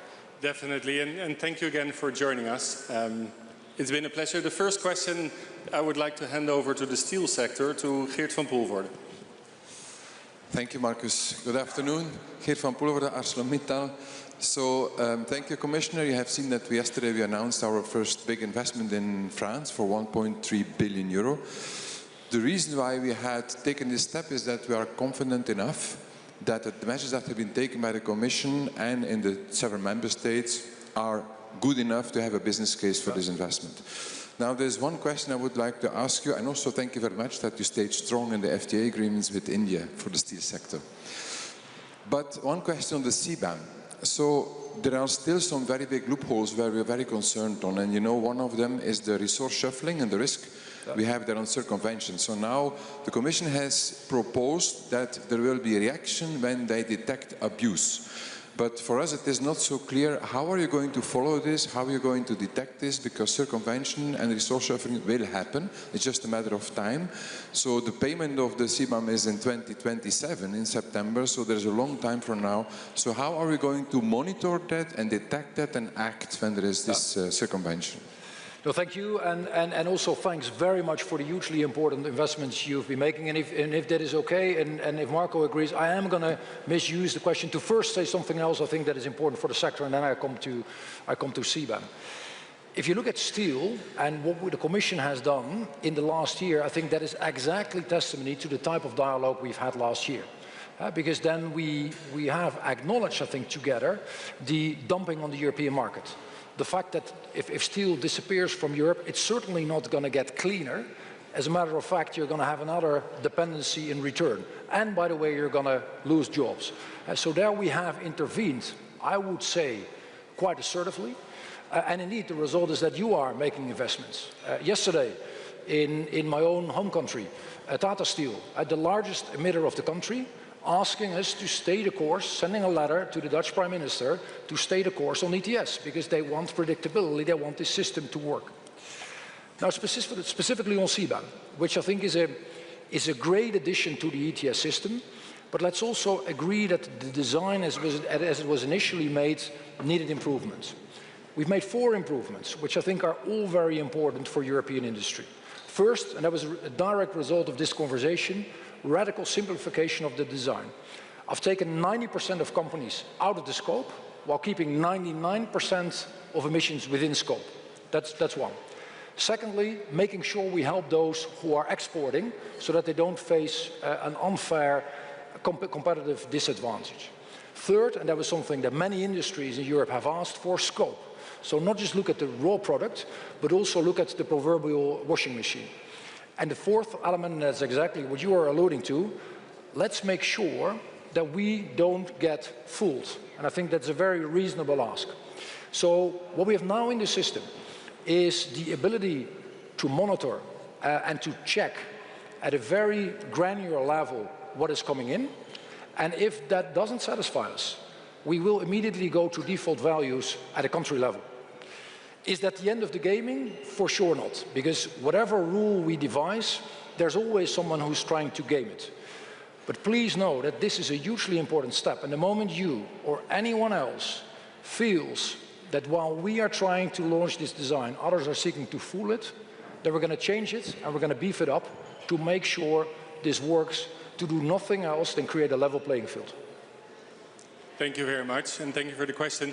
In case you wonder what the 2 gentlemen are doing there, we're very efficient and also preparing for the arrival of the French president. Thanks, guys. Who has just landed in Antwerp, so hence the maybe slightly confusion. Can I do a personal confession? A personal confession? Well, absolutely. Just between the 2 of us, or? No. So we'll do that afterwards. So Dutchman among. I'm one of the original ETS nerds in Brussels. I started ETS in 2000, went through the benchmarks with all of you. And the reason why you saw the hectic news on ETS, and I would say the campaign in Politico, I didn't think it was news, is that sometimes I now, after 20 years of ETS, feel I might have gone the wrong direction. And one of the reasons is that if you look at sites in Geleen and Douwen, Terneuzen and others, if the electricity is not there, you might still have free allocation, but it's still a carbon cost and it's hurting you, and your only way out is to close, because you talk to TenneT and they say 12 years later there's a problem. And that is, I think, where you hear the urgency now from the companies. They see nowhere to go, but the 22nd of February, the Climate Change Committee halves your benchmark. Now, that is one element, but I'll combine it. The second one is that we finally have a CBAM, and Svein Tore is sitting here. 2 farmers come to the street, and the Commission drops the CBAM. I'm doing it a bit quick and dirty. Can you react on that one? I'm in politics, so I love feedback, and I'm also very much used to it. But this is a small acceleration, even by your standards, isn't it? I try. We're going to talk CBAM and fertilizers first, right? And then I'm sure I'm back on ETS in a sec. Sure, and thank you for the opportunity. At Yara International, we're in the fertilizer space, and we have prepared for CBAM for a number of years. We've reduced our emissions by 50%, meaning that we've taken all the low-hanging fruits, all the medium challenging, and now we're on the hard-to-abate part. And we're actually right now in the final stages of finalizing the largest industrial CCS project in Europe, in the Netherlands, to sequester CO2. It will be operational in third quarter this year, and that will take 800,000 tons a year for the next 15 years. So it's a really meaningful project. And CBAM is here to create a level playing field, and we fully support the thinking around that from our part of the industry. But what took years to plan and implement, it was implemented on January 1st, and then on January 7th, significant confusion was created by the Commission, where there are talks about suspending, pausing, possibly with retroactive impact, and this kind of uncertainty is very unwelcome when we have these kinds of investments. So what could be done here in order to restore predictability and certainty about CBAM for our sector? Thank you. I think it is a very fair ask, and I just have to admit that not everything we do is always the gold standard, to phrase it diplomatically. Frankly speaking, I think we need to have a more fundamental conversation with your sector on how we're going to make that work. Why? What is the current situation? And you know these numbers much better, and indeed you've done an amazing job with your company, but also many others in the sector. We're facing a fertilizer sector in Europe that has 30% under capacity. I think that's roughly the number. We have a lot of our farmers and a lot of our companies actually importing dirty stuff from all countries, Russia, rather than making sure we make a grand bargain in Europe where we're actually producing much more cleanly and where we want to produce even more cleanly. And to me, that is a market failure we do need to fix. So there are a couple of things I had in mind when I was thinking about this session in terms of follow-up. And more than happy to talk about chemicals in a sec, because I know quite a number of people are also pressed there for, okay, what can we do together? But let's make sure we have that dialogue on fertilizers. I think there's a war to be won. It is mind-boggling that in some countries, indeed, on the one hand, you have people going to the streets, and at the same time, you have the companies who have idle capacity that could actually feed into the demand. So we have a supply and demand issue that we need to fix. So I'm very much willing to do that. Let's make sure we have the dialogue with you, but also with others in the sector. And what I will then do is make sure I will involve others in the Commission, because in the end, you need to have let's say, a Commission approach to this. Thank you very much. Alex, Vio is a name that I think rings a bell with the Commissioner. Thank you, Marco. Commissioner, good to see you again and your team. I think, from our perspective, fossil-free plastics for SIDS. My specific question today was to talk about demand stimulation. One of the hardest problems we have as a new entrant into the market is clarity for our potential customers, where legislation's going, etc. To get project finance, I need to sign 10-year take-or-pay deals at a premium. And obviously, that's a hard one for customers to swallow without knowing how renewable carbon products will be treated in the future. I was wondering if you could explain how regulatory certainty can be given to them. Yeah, no, a very good point. And by the way, I think our teams are already in dialogue about avoiding any temptation of geographies outside of Europe. More than happy to have that and to continue that dialogue. But I think what you're asking for is hugely important. Let me say two things about it. One is, all of you will continue to be disappointed by the level of predictability politicians all over the world will deliver, but you need to continue to bang the table for why this is so important and why, whereas on the one hand for politicians, 1 week is a long time, as the saying goes, but you are having investment cycles that in some industries are decades. So please bear with me, this is the one thing I think is also very high on my to-do list, demand predictability. That is, by the way, exactly what I've tried to do with the 2040 agreement. Articulate where Europe wants to go. Articulate how we're matching climate competitiveness and independence. Articulate which flexibilities we are baking into the system. And then to your second point, because that is where we can do much more, I think, in making predictability practical. What we now have done, also in the car package, but more broadly in steel, is making sure we create a market for cleaner products. That in the end is going to be to the advantage of everyone, because prices will go down as you produce more volume. And that should be the way forward in many industries. Now, you cannot do that by regulation, and that's one of the things, one of the levers we're currently pulling in steel, but we're going to make that broader. The other thing I'm absolutely determined to do is leverage the full power of the purse of the government. If you were to add up what local, regional, national and EU levels are spending, is roughly 15%, 1/5 of European GDP. So it's huge. And now typically in our procurement processes, the main driver that we're hunting. Okay, I might have sent you a question up front, but I'd rather ask another question. Uh-oh, that's dangerous. No, so, together with Yara, we are developing the first full-fledged CO2 storage on the Norwegian continental shelf. And very much we base that investment decision on the EU ETS system. And I'm a bit rocked or shocked by the discussion we've had here today, where a lot of people have challenged that system. So I'm curious to ask you, what are you going to do with this information that has been shared with you today?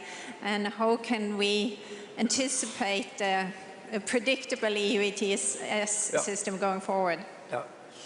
So let me just say a couple of things.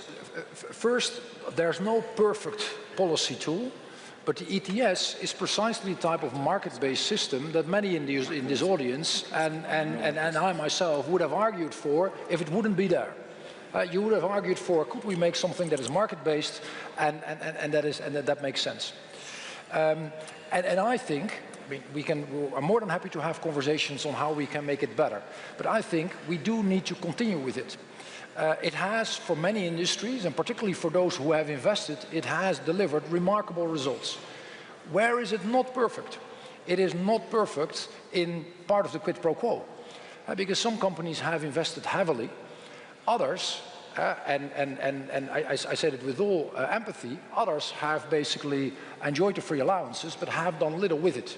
And then of course you can have a conversation about where was the market, but I think more initiative and more working together on that is hugely important.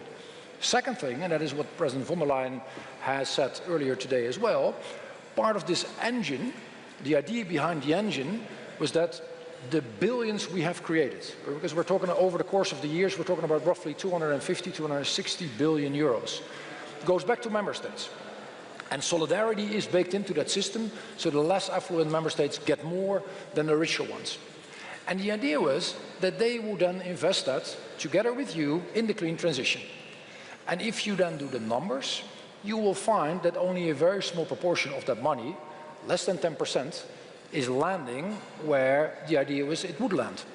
I'm not saying that not many of the other policy priorities are important, but if we have these summits, and if we're talking about this industrial transformation, and we're talking about having not just private money, but also public money on the table, then actually we do have the engine. So let's make sure it works. Marco has left the building, huh? Oh no, there's Marco. Sorry, right sorry, here, Marco. But unfortunately, it's a pity we have to wrap up for time. Am I right, Marco? Yes, I'm rather sorry, but the French president is very close. And I'm apologizing to you for that squeeze in our timing. That means that very soon those who think they believe they sit on the front chairs are not, because 2 rows of chairs will be rolled in. Apologize to that. I would like to give the last word to the Commissioner indeed for a final statement. Before I say we're very grateful you're here, this is a Commissioner you can do business with, who also sounds like a businessman. I'm not sure that's a compliment in the Berlaymont, but we really believe we can have that conversation. So, and thanks very much, Marco, because I think there are a couple of things we have to acknowledge and we also have to address, because otherwise we cannot leave. I was already clear about what in my view, we do need to do in the domain of fertilizers. That's hugely important that we work together there much more. There are at least 2 other domains, but I don't want to exclude anyone, so if you feel that we should follow up, the door is always open. But there are 2 other areas where I think that is hugely important. One is clean tech, and I know or a couple of you were preparing questions on this. If you think about this transition, we have no alternative than to have grids investments in renewables, also investments in nuclear, for which I've been fighting the whole last year, and making sure we double down on batteries. So the whole wave of clean tech is hugely important. I know a couple of you wanted to have that conversation. We are very much looking into this to push this higher up the agenda of the Commission. That's the second one. The third one is, of course, chemicals. And I do think we need to have a conversation on facts. I do think we need to acknowledge the broader structural situation in the industry. And many of you know the industry much better than I do. Because there is the issue of asset age. There is the issue of energy prices, which are very high. There is the issue with which I'm having a constant but complicated dialogue with European finance ministers. We need to wrap up. Okay. And of course, then there are discussions about what we can do together. Let's have that dialogue. Let's work together on what type of an arrangement pushes up investments in Europe as of today. Thank you very much, and very much looking forward to the rest of the conversation. Thank you. Can I get the chairs in? Dankjewel. Was weer goed? Mogen wij zo'n sessie voor jou doen met meer instrumenten? Maar ja. Nee, laten we dat doen. Dat lijkt mij hartstikke. En laten we even ga je het volgende?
Philippe, you want to sit here?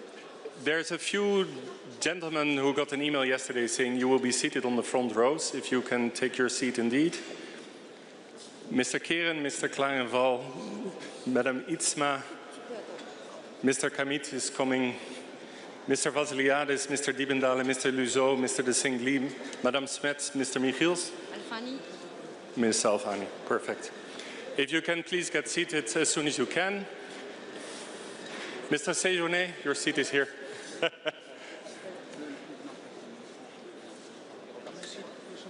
Non, il est invité à une discussion avec Madame Kadri. Go sit, no worries. Ja? Super.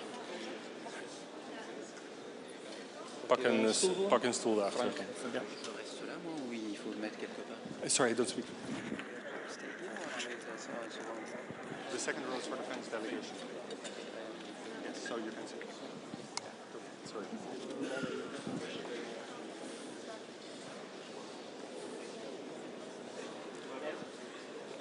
Indeed, if the last people would mind taking their seats, then I think we're ready. Sorry. Ladies and gentlemen, can I please ask your attention and welcome the President of France, Mr. Macron, together with the Prime Minister of Belgium. Please give them an applause.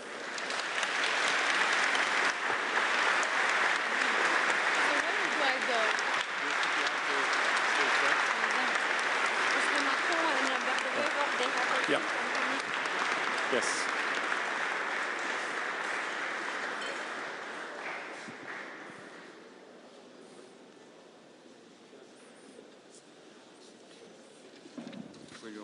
Yep.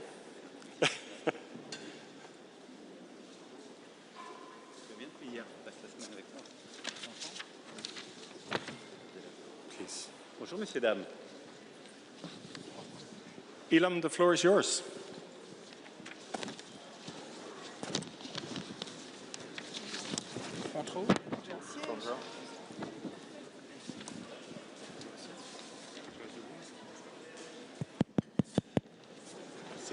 Good afternoon. Hi, everyone. I think we continue our dialogue with key stakeholders and important leaders as policymakers, and I know that we have broken some records here in Antwerp. In 2024, we were 73 people, small community. We call it at that time the chemical industry gathering, and last year we were 400, and this year is 600, including our social partners, the whole value chain. This is not about chemicals anymore. This is the European industrial community gathering, and even many workers we celebrated. So thank you again for coming.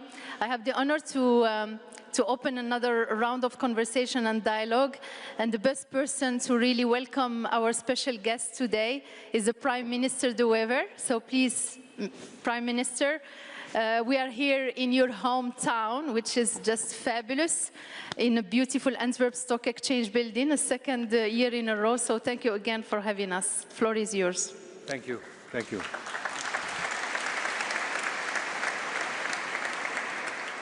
Ladies and gentlemen, rebonjour. Monsieur le Président, it's a bit unnatural to speak English to you, but it's the language we have chosen, so I'm honored to welcome you here in Antwerp, home to Europe's largest integrated maritime industrial cluster and the world's second largest petrochemical cluster. It's a key engine for many of this continent's industrial value chains. Antwerp is also a major gateway to France, to Germany, and the vast European hinterland. And this has made Antwerp important as a city and as a port throughout history. This is not Antwerp bragging, because that would be totally out of character for somebody from Antwerp. It is simply a fact. And it is a fact that many great empires have coveted our strategic location. A famous 19th century French general, who became later the emperor, is even claimed to have described Antwerp's port as a pistolet braqué sur le cœur d'Angleterre, a pistol pointed at the heart of England. This references to our strategic importance. Dear friends, today there is a pistol pointed at the heart of Europe, at the heart of our industry and at our competitiveness. Almost nowhere in Europe this issue is more apparent than here in Antwerp. The Antwerp industrial cluster is a barometer of the European economy. We are the canary in the coal mine, and right now our indicators are flashing deep red. Investments are being shelved due to high energy prices and cumbersome, lengthy permitting procedures. Business models are under severe pressure from predatory commercial practices by third countries. And when I say third countries, we all know I'm talking about China.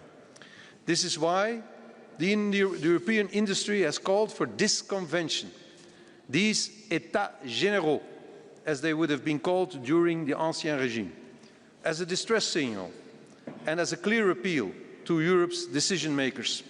The time to act is now, or rather tomorrow, when European leaders come together to debate on the future of Europe's competitiveness in Aldenbiesen. Your presence here, Monsieur le Président, sends an important message. It tells our industry leaders that their existential concerns are being heard, and that you will carry them with you into the strategic discussions we will have with each other tomorrow. Sometimes years pass while Europe makes little progress. I believe now is the time to prove that we can also achieve great progress in the span of months. Now is the time to work together. Now is the time for a turning point, un tournant décisif. Our industry, our economy and our prosperity depend on it. Monsieur le Président, we look forward to hearing your thoughts. Je vous remercie. Thank you. Thank you, Prime Minister De Wever.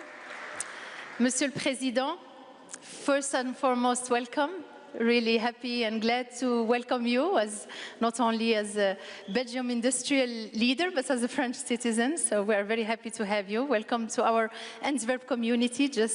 We were not all here, but it's expanding. And as I told you, we went from 73 to 400 to 600. So this is massive, right? This is really the industry. And this is, by the way, people, and I read the press this morning, this is not a political event. I truly believe this is an industrial event. talking to politicians and policymakers, because we cannot do it alone and without the dialogue. So the first Antwerp Declaration, I remember it in 2024, was a call for action, le cri du cœur, right? And we could see it coming. The second year, last year, was more of, we received the clean industrial deal, we had hopes, and we could see that things are progressing. Yet, you know, in between, there was Draghi reports and LETA and all of this. We didn't see much progress, and I give you a few data points because I know you are analytical and you like facts. 10% of the European industrial capacity, chemical capacity, has shut down, up to 10%. There are jobs, and I think Marcus, our leader and president of the Civic said that 100,000 of jobs are at risk today, right? Number one. Number two, the energy prices and costs, you know them, didn't change much. The red tapes, I know there is a will. We didn't yet see the way how to get, rid of the red tapes and help the industry to accelerate its permitting, etc., and the burden. The Made to Europe, I know you are vocal and probably we're going to talk about it. We'll take it in the Q&A. What does it mean? How we're going to do it? Which strategic value chains? We didn't see yet a consensus. And we spent a few hours with Madam President Ursula von der Leyen, right? And she got a listing of proposals, initiatives.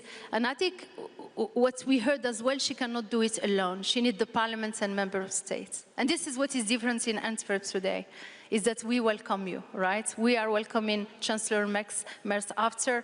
So we want member states, we want the key stakeholders, and I know you are meeting tomorrow, to tell us how they are going to collectively support the industry. So without any further ado, Mr. President, the floor is yours. Welcome.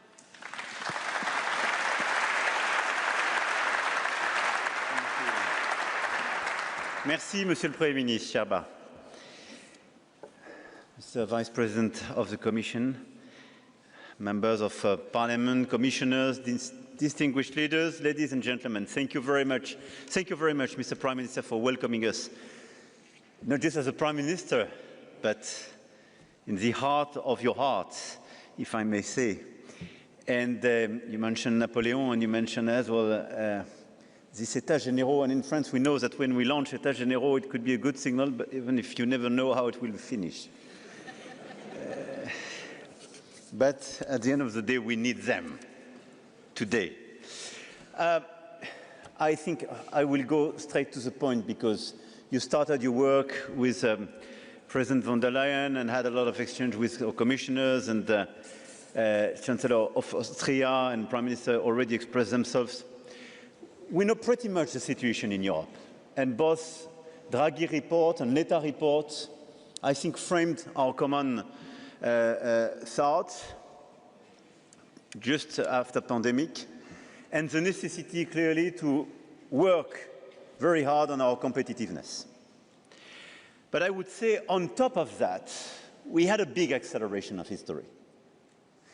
And we started to deliver on the basis of the Draghi report and the LETA report.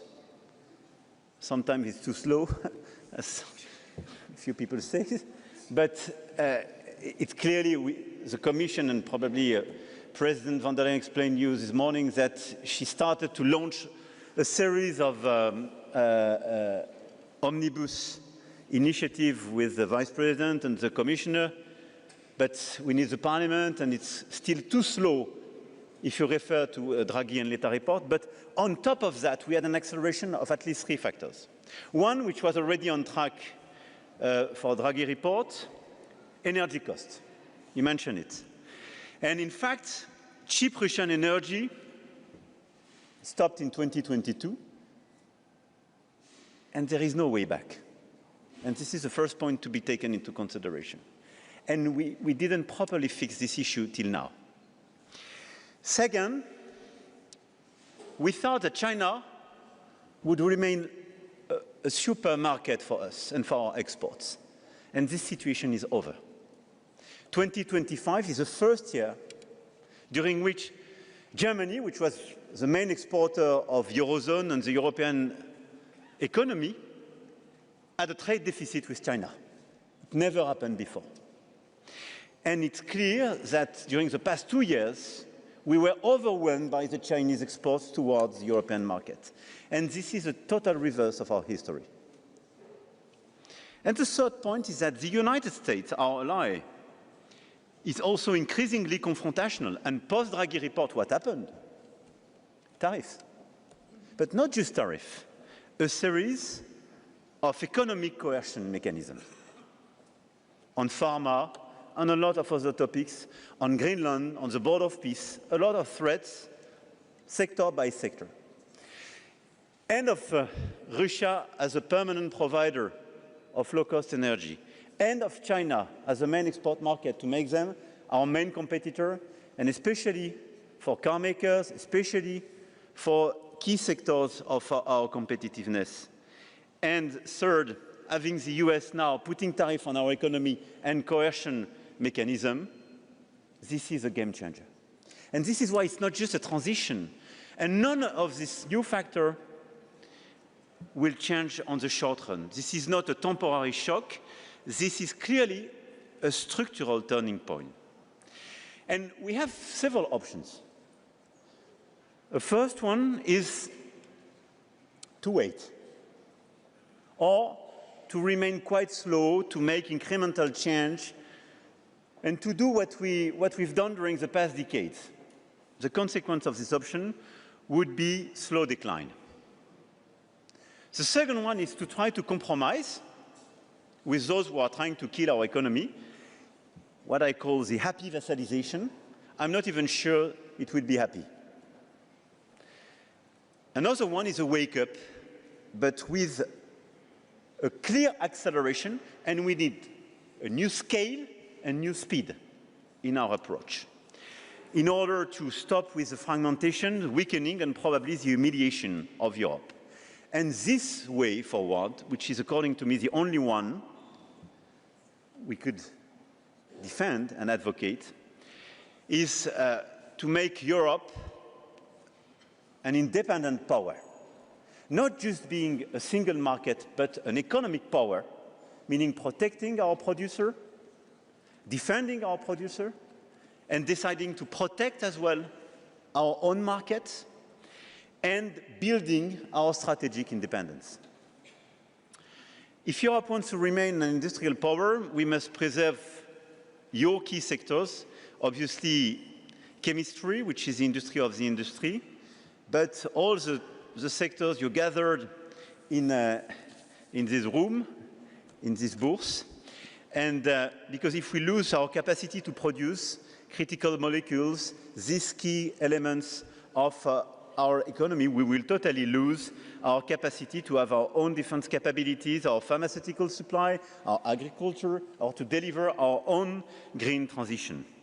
This is why I really consider that your Antwerp Declaration in 2024 marked a turning point, but this is why I really believe we have to deliver a new agenda. And for me, this agenda is based on 4 pillars. The 2 first ones, I would say, are largely shared. Simplification and deepening of the single market, the first one. And clearly, this is all about implementation and speed. The second one is diversification of our trade partnerships and de-risking, remaining necessary. The third one is protection and European preference. And the fourth one is massive investment and innovation. And we need 4 of them if we want to be credible and deliver an holistic approach for our European industry. First, simplification. What we need is a stronger single market. And thinking at scale, I would say. The single market at 450 million consumers must become Europe's primary instrument of power, resilience, and competitiveness. This requires a change of mindset from fragmentation to scale, from national reflexes to European ambition. So we have an agenda in order to deliver this improvement of the single market, and I don't want to be too detailed, but I just want to flag one or 2 sectors. And obviously the first one is energy. When we built a single market, we decided not to make a single market on energy, telco, and finance. I mean, for relevant reasons at the time. It was 40 years ago. But on energy, clearly today, this is a weakness. Energy is the backbone of European industry, and you mentioned the impact of the post-2022 situation. And let's be honest, Europe cannot defend ambitious climate objectives while allowing its industrial base to disappear. High energy prices, combined with carbon costs, are accelerating deindustrialization and not decarbonization. So we must therefore act on several fronts. First, energy prices. We must deliver a genuine energy union, capable of providing stable, predictable and competitive energy to industry. This means massive investment in energy grids and interconnections, long-term contracts, and I would say, in fact, what we have to build, it's very simple. We have to build an integrated European grid to provide the free circulation of low-carbon electrons. What we have to offer to the industrials is to have long-term contracts with full visibility with the pricing for low-carbon electron. And sometimes it will be low-carbon electron provided by offshore wind close to here, solar energy in Spain, or nuclear energy in France, depending on the moment of the year and your needs. What we have to fix is the fragmentation of our market by building this infrastructure and a single regulation and integration of our national grids and regulation. It also means recognizing that different member states have different energy mixes. And the other points, and we started to fix it, but we lost a lot of time with that, we need technological neutrality. Until last year, we were incapable to have technological neutrality. And as long as we differentiated renewable, nuclear, and so on, it was a stupidity. Because what we need is to provide on our soil low-carbon, pilotable energy. So tech neutrality, integration of our grids, and clearly integration of a common energy market. In this regard, France has clear advantage due to our model and the existing model with the nuclear energy and so on. But we need the interconnections, and we want to step up at the European scale. This is a very important answer. This is a structural one. But let's be honest, we have to accelerate and do our best. But it will not fix your situation in 6 months' time. The second approach is with CBAM. The Carbon Border Adjustment Mechanism is a necessary tool, but only if it works in practice. And when we enforce it, it's a super important instrument. Because it's clearly what we advocated. It's a mirror clause. I was yesterday with ArcelorMittal facility in Dunkirk. CBAM is the only way to prevent circumvention and not to create new vulnerabilities. And because we have CBAM for steel, they decided to invest in Europe. Without CBAM, it's over. No chance to preserve our steel industry without implementing CBAM. This requires robust default values, rapid identification of high-risk country product pairs, and a swift extension to relevant downstream products, particularly in chemical value chains.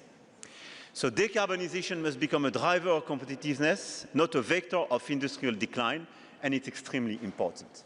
And beyond CBAM, what we need, and it's the same if we take REACH as a regulation for the chemical industry, mirror clause.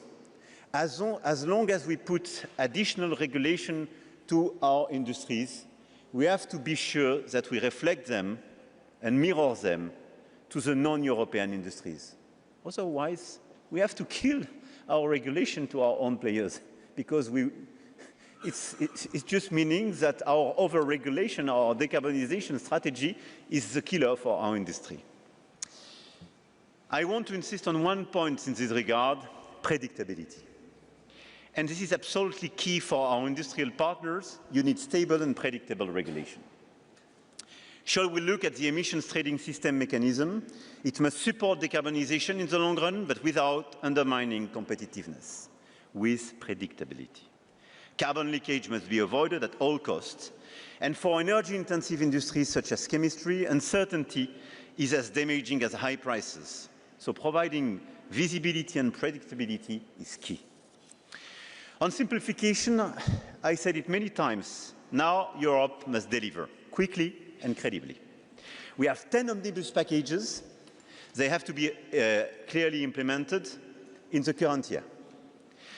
And the stock of EU legislation must be reviewed to eliminate inconsistencies, redundancies, and unnecessary burdens. Simplification to provide clarity, predictability, and speed. This is a key point. I could revert, but we'll have Q&A on the 28th regime on what we have to do in the different sectors, but it's the first pillar. The second pillar is trade diversification and de-risking. Europe must continue to pursue balanced and mutual beneficial trade partnerships, but trade policy must now become a strategic tool to reduce dependencies and vulnerabilities. This is particularly true for critical raw materials and strategic inputs. Despite dozens of trade and mineral agreements, Europe remains dangerously exposed. So we must move from agreements on paper to concrete projects on the ground. This means supporting extraction, processing and refining capacity, investing in recycling and traceability, and building strategic reserves, including a European stockpile of critical materials. But in this diversification and de-risking, rare earths and critical minerals are absolutely one of the key issues where we have to diversify our partnership, where we have to increase as well our circular solution, but build a European capacity and try to negotiate. And the G7 we will share this year will be a good framework to try to cooperate with other economies. I think about Canada particularly, but clearly we have to de-risk our economy on that. The third pillar is about investment and innovation. And I want to insist on that because in the short run it's absolutely necessary to accelerate in terms of investment on strategic technologies. On artificial intelligence, quantum computing, robotics, space, defense, clean tech, biotech, chemistry, chips, etc., etc. We are at the beginning of a big revolution where both China and the US, privately and publicly, are investing much more than we are doing. We are lagging behind, let's be honest, when you look at the figures. It was very clear in Draghi reports. And on top of that, you could clearly add defense and security as a series of key sectors where there is a big acceleration of investment. Europe must be a technological maker and not just a regulator, which will require both private and public investment. This is why the next EU budget from 2028 to 2034 must significantly strengthen Europe's financial firepower. It will be our discussion this year. But this is why we have to activate much more private money. In terms of saving, we are number one in the world. Europe's savings amount to nearly 30 trillion euros. But this is overinvested in the bond market, underinvested on equity and innovation. And every year, around 300 billion flow from Europe to finance the American economy are leaving our continent. So what we have to do in order to do so? First, we have to deliver the securitization program proposed by the Commission. We need a big acceleration. This is the only way to take the money from the balance sheet of banks and insurance, which I want here just to remind you, it's 75% of the financing of our economy. We have to take with the securitization program a big amount of money to rechannel it to the financing of equity and innovation. Second, acceleration of the capital market union. It's a game changer. And we have to accelerate this year, and for me 26 is the year where we have to finalize all the text. If we do the same as what we did with the banking union, we have no chance to be credible. It took us 10 years not even to finish the job. 26, we have to finalize the job, and at the middle of this year, if we don't progress, we should consider to do it with a few member states, and clearly to have enhanced cooperation if we are unable to deliver at 27. But on top of that, we have to invest much more public money. Our budget, obviously, but this is why I propose to make Eurobond for the future. Why? Because nobody wants to put more money from the national scale to increase the European budget. There is no room to increase the European budget with additional taxes. And if I say we will increase the ETS 1 or ETS 2, I don't think I will be consistent with my former points. So it's not a good room to maneuver. We have no space. So the only way to increase the common budget is to make common issuance on the market. And guess what? We are under-leveraged at the aggregated level. Kristalina Georgieva came and pitched in front of the European Commission. If you look both China and the US, they have much more leverage than the Europeans. We have to fix our own national situation in terms of public finance, because it's how to deal with our social model. This is a national issue. But at the European level, we have to invest for our future and for our industry. If we want to have the right level of investment on space, defense and security, clean tech, AI and quantum, and to transform the productivity and competitiveness, the only way is to have common issuance of debt. Because we are under-leveraged and because there is a clear demand on the market for new paper.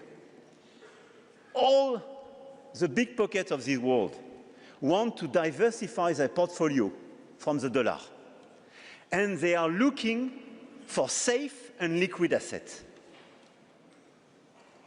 And a common euro debt is a very good, a very safe, but not a sufficiently liquid asset today.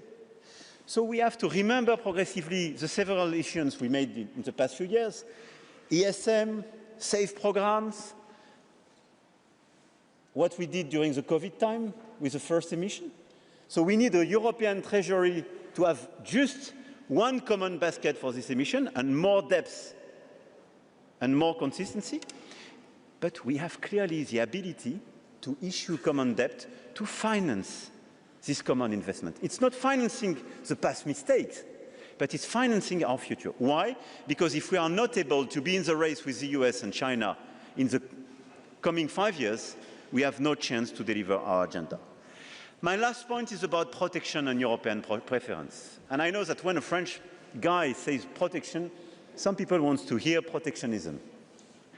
No. I mean, it's not my political DNA. I don't believe in protectionism.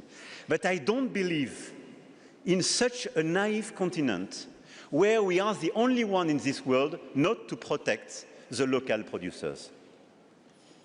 Go to China. No chance one of you has even the equal opportunities with a Chinese player. Go to the US. On the North American market, no chance that none of you has the same chance as a local producer. They have local preference. They have local content being secured in a lot of sectors. Sometimes they even impose you to have a local partner in your JVs. Look at Europe. So many times we invest and finance non-European solutions. We are crazy. Literally.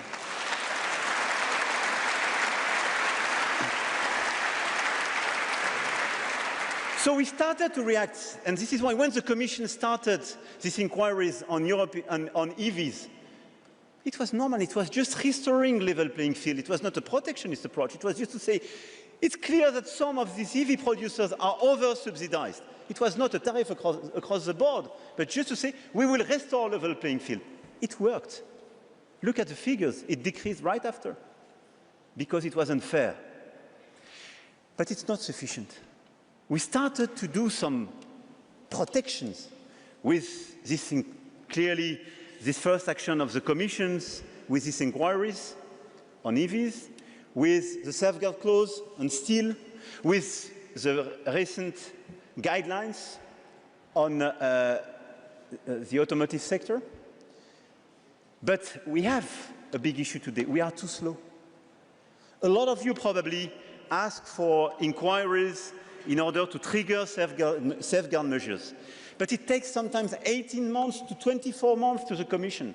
I mean, it's sufficient for your challenger to kill you. I mean, you know that on a daily basis. When you have a Chinese challenger based on other subsidies, making price at 20–30% under your price, if 2 years later the Commission says, you were right, but you are dead, I mean, thank you, God. I'm happy I was right. It's over. So we have to accelerate and need much more swiftly process for these inquiries, clearly. But I think we have to go further. We need this European preference. We have to secure on strategic sectors a minimum percentage of European content in order to protect a systemic value chain-based approach. This is the only way not to be reactive. I was yesterday in Dunkirk with Ursula, I mentioned it. We saved them with safeguard clause. We took a lot of measures. Thanks to the French nuclear energy, we did what I hope we will do at the European scale in a few years' time, long-term contracts with low cost for energy-intensive business. But look at the situation. If the automotive sectors decide to buy Chinese steel, it's over in 3 to 5 years' time for these guys. And the same guys we saved vis-à-vis China when they were competitors, they want to build their competitiveness with their suppliers. And they go to the Chinese for their suppliers in order to reduce the costs. This is what we are doing by the lack of solidarity sometimes in some value chains in Europe.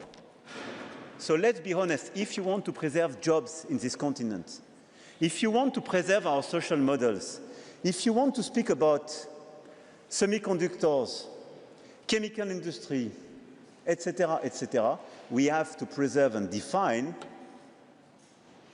by design, European content. And to say in some critical sectors, we need a minimum percentage of European content. This is extremely important. And let's be honest, on the short run, for some of your sectors, this is the most efficient approach. If we don't have sufficiently credible measures on the short run, everything I mentioned before, it will take time. Let's imagine we will deliver the Capital Market Union this year. Before the money will come to your pocket, it will take a few years. Let's imagine we will deliver the simplification. It will take time. We have to urge and accelerate on all these issues. But protection is just the only way to preserve the industrial footprint we have today. I want us to deliver the next generation with the investment package. But we are clearly in emergency mode. This is why we need that. And if we are not sufficiently and collectively efficient, perhaps for some sectors, we will have to take some tariffs across the board measures in order to deliver this agenda. But look at your sector. Because of energy costs and over subsidies in China, 10%, but this is just the beginning. And look at the different sectors under such a pressure. So sorry, I was too long, but I spoke with passion. But I decided to come here first because I love the Prime Minister of this country and I know he loves this city, so I took this commitment. But second, because I clearly share this feeling of emergency. We cannot wait. We have to accelerate our decisions, and tomorrow will be key in our retreat. But we have to take very short-term measures, and sometimes some of these measures were not part of our DNA.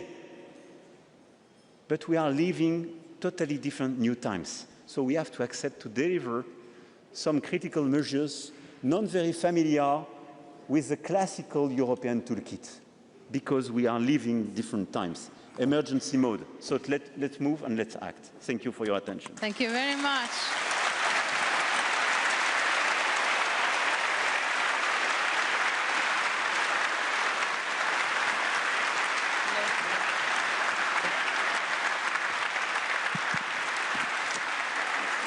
Yeah, it deserves a round of applause indeed. It was passionate, Mr. President, as usual. Straightforward. You gave us a lot of food for thought. I'm not sure we're going to cover it all. So I'll start the first question when we try to get raised hands. I think I was intrigued by, well, first of all, congratulations. I've read it just a few months ago that France in the consecutive 6th year is the first destination for FDI in Europe. Wow. So what's your secret? Because first we had a lot to recover before. So that's humble. That's humble. But we've been number one in attractiveness in Europe during the past 6 years. I mean, it was based on first labor market reforms, attractive package with a flat tax, and we designed a very simple approach in order to accelerate investment. So we were non-competitive in terms of taxation on capital. So we just put ourselves, I would say, on the average on Europe with something very simple on the flat tax in 2017. Second, we were not competitive on labor costs and labor regulations, so we fixed it. And third, we identified the fact that on top of regulations and taxes, simplicity and acceleration was key. So we designed a series of processes where we accelerate, and we have a tailor-made approach for the foreign investors. So this is how we attracted in several sectors, and we started to reindustrialize the country. I have to say that France desindustrialized much more than Germany, Italy, or others 20 years ago and 15 years ago. So we are recovering because we are at a different point in the cycle, so we have to be humble. And this is why we are as well, we are clearly suffering less on the short run of the effect I just mentioned, because we were less exposed, because we were less good 15 or 20 years ago. But we are all in total solidarity, because if you kill the chemical sector in Germany or North Italy or Austria, it's bad for everybody. So this is how we build this attractiveness strategy. And this is how probably something which is consistent with what I mentioned with protection. I think what we have to do is to convince some of our key challengers not to sell just their products, but to come to invest in Europe. And I think this is a game changer. And this is what we started to do with the US, to say, we don't want just to buy your solutions, but we want you, for instance, to build here your solutions, your data centers, your computing capacities. So we had 109 billion commitments last year. And to the Chinese as well, to say, we want tech transfer and investment, because on some competences, you are super good. Yeah. But if we have, and if we deliver this European preference and this European content, this is extremely attractive, because you can go to the China and to say, if you come to Europe, you are part of the European landscape. So you will be eligible to this European preference. Come, invest, and make the tech transfer, because we need it. So it's not, it's how you can articulate attractiveness and protection. And indeed, you are doing it in Europe, attracting Chinese. I mean, before we open the floor, maybe Marco, when you speak about the EU, the single markets, the ambition to unify, etc. And when we hear the Commission, they said, well, often we do omnibuses, for example, like for chemicals, we go ours, but when it goes to Parliament, it's not voted. There may be one voice out of the 27 who may block the 26 or the 10. That's number one. So, and when we meet CEOs and industrial leaders, we just wonder, are you going to have this Greenland moment, I will call it, in Davos, where we felt Europe is behind something, right? Because it's as important, right, and what's going on. We are deindustrializing the Europe. So what does it take for you guys tomorrow to agree, and if there are disagreements, to prioritize and level it and say, this is good for Europe? And there may be people not satisfied, but in a way, it's not a democracy. First, I think tomorrow we will agree on that. The difficulty is not one or two member states around the table blocking the others. It's much more in the discussion with the Parliament, with sensitivities and political groups, and the fact that it takes time. So I think it's totally doable if we manage to share and convey this feeling of emergency. And as you know, I'm a big fan of our Europe and European Union, and a big fan to change it. But I think we can be reasonably and seriously optimistic, because when I look at the past 15 years, we did very bad during the financial crisis. Why?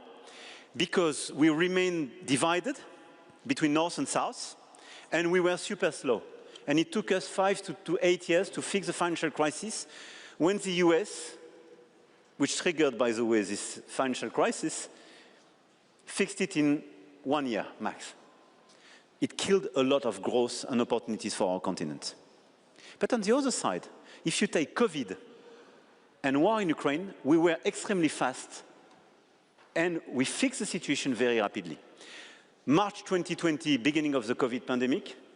May 2020, Franco-German summit to decide common debt issuance for the recovery plan. July 2020, common summit, big emergency, 3 days. We delivered the package, 750 billion common issuance to fix the situation.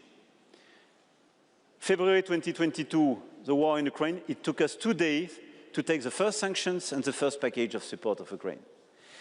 Why? Because in these 2 cases, we had clearly the feeling we were in front of a symmetric shock hurting all of us and a clear emergency. We were very bad during the financial crisis because we had the feeling it was an asymmetric shock hurting just the over-indebted countries.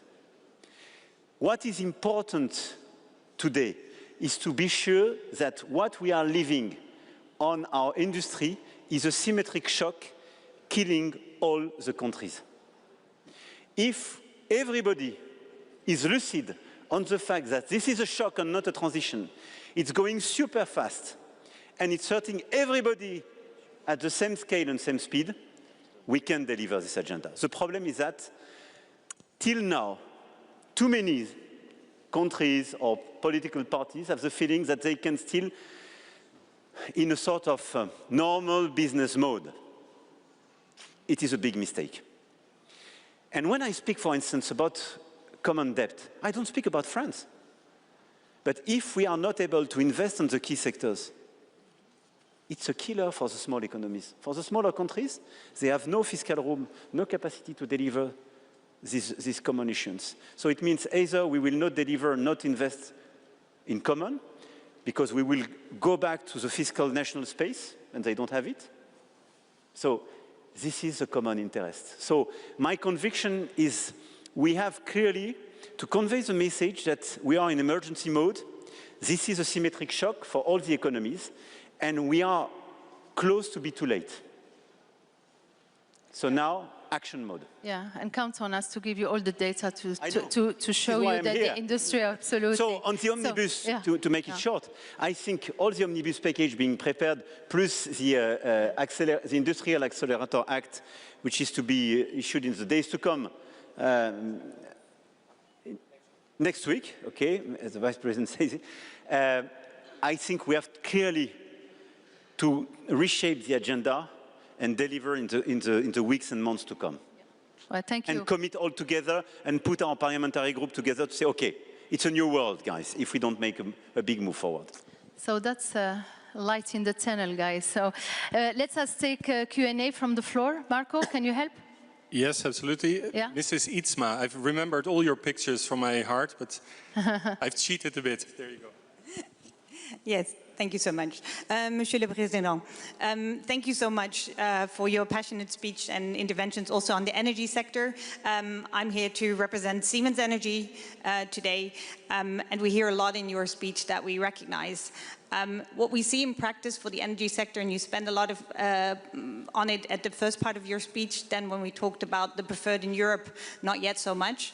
And we see as an energy sector, we're doing a lot to invest in new technologies to really make our system more secure, more resilient. We see European Union and member states investing a lot in innovation, things like green hydrogen projects, small modular reactors and power plants. But at the same time, when it goes into practice, the hydrogen electrolyzers, for example, we do see these suppliers from third countries strongly undercutting the European manufacturers. So first of all, we want to show the support and say, really, what can we do in those new industries and really the things where we have the intellectual property here in Europe to ensure that that taxpayer money actually does flow into the hydrogen, the SMRs, the power plants that have supported the supply chain in Europe. What can we do, and also what can we do as business to support you there? You're perfectly right. It's a perfect example if we take green hydrogen on what we should deliver. First, simplification. If you take hydrogen, this is a new market. A few years ago, we started to frame this market at the European scale. And imagine, what did we do? we decided to fragment this market by design. We did a crazy thing once again. Why? Because we were divided amongst member states due to our national energy schemes. And especially because we were divided between France and Germany on the nuclear. This is why we took a series of red regulations to regulate the hydrogen, to say you should have X percentage of renewable to produce this hydrogen, Y percentage of nuclear, even nuclear was not quoted, because we were not in line. We create something super complicated.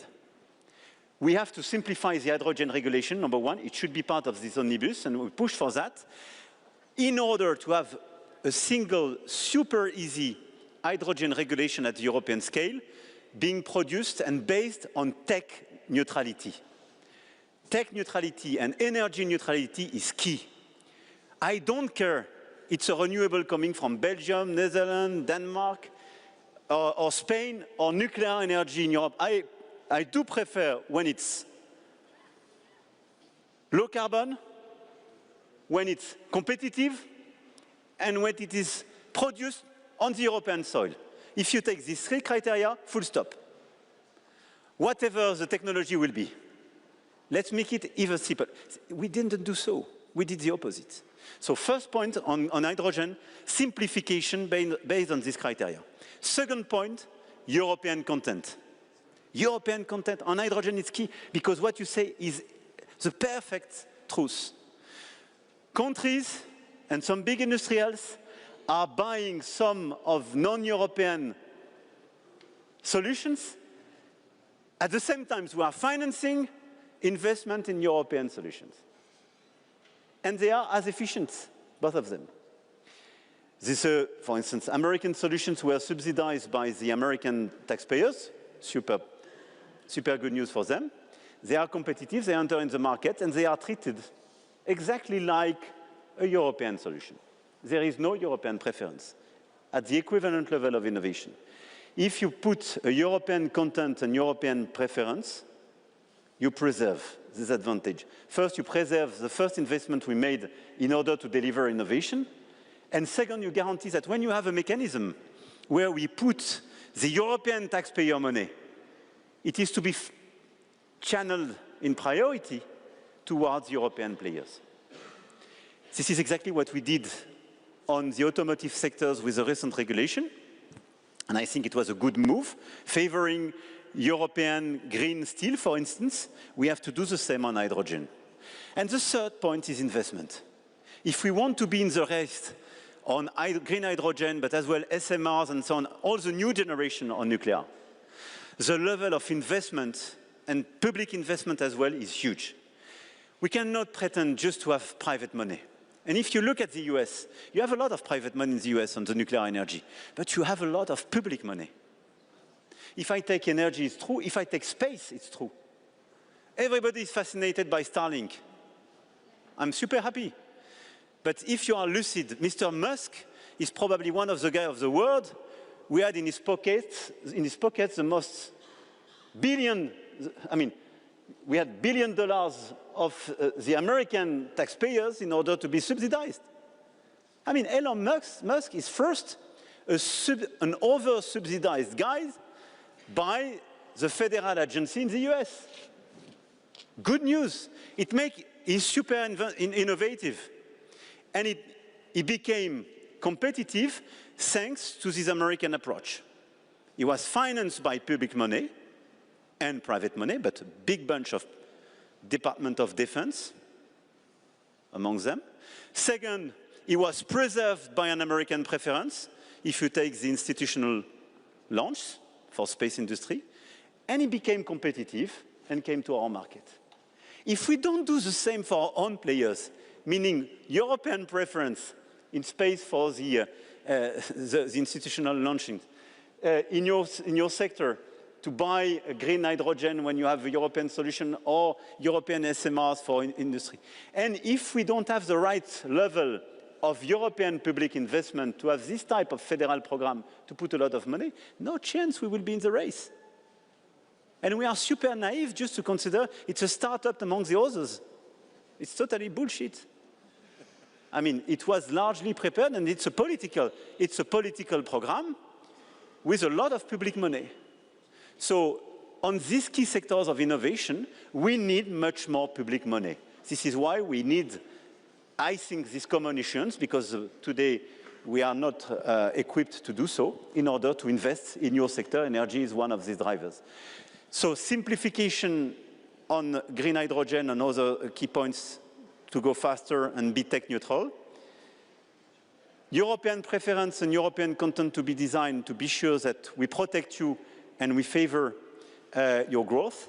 And third, common, Eurobond to finance innovation in the critical sectors, and especially hydrogen and nuclear. Thank you very much, Mr. President. That's very intriguing, by the way, the investments and the bond you are proposing. Yeah, I mean, the light is getting closer, at least for hydrogen, with the soup of color, right? We'll manage. Another question? Do we have time for two final questions? Yeah, two more. Yeah, thank you. Mr. Sobo. Monsieur le Président, Alexandre Sobo, representative of the French industry. Thank you for your speech and your constant attention to the industry, but in this very difficult period, we need more than word, we need decision. European industry is squeezed between the West, where we have an unfair or an unbalanced trade agreement with the US, 20% devaluation of the dollar, and a very cheap gas price, just to seek a few examples. On the East side, we have China, who is now threatening more than 70% of our European industry with subsidies, huge capacity of production, and low labor cost. And all that is surrounded by a nice European organization that is still over-regulating everything. The pace of over-regulation has not reduced, despite all what the announcement. If you look the reality for industrial implementation of Draghi and Letta report, speed is close to standstill. 2 years ago, omnibus were announced. I know that all the industrial went on board of the omnibus, hoping for simplification of our life, even knowing that an omnibus is not the fastest train that exists. But today we are all scared that it could reach its destination with no one alive on board. So with desindustrialization going very fast, how can we wake up industry? How can we apply mirror clause with much more efficiency? Just a single proposal.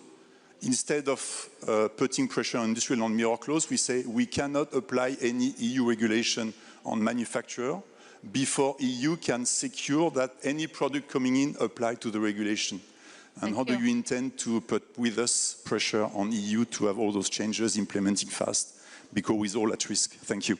We'll take the other question, Mr. President, and then we'll come back if you can, get the other question. We found an American CEO who invests in France, so we thought that was a perspective as well. President Macron, thank you very much for your inspiring words. My name is Sean Cohane. I'm with Cabot Corporation. We're, as Marco said, a U.S. chemical company with a long and proud history here in Europe. And so I first want to thank you for France's strong support for strategic industrial projects, including our project for an energy center in Port Jerome, together with the industrial cluster. I think that's a very important message.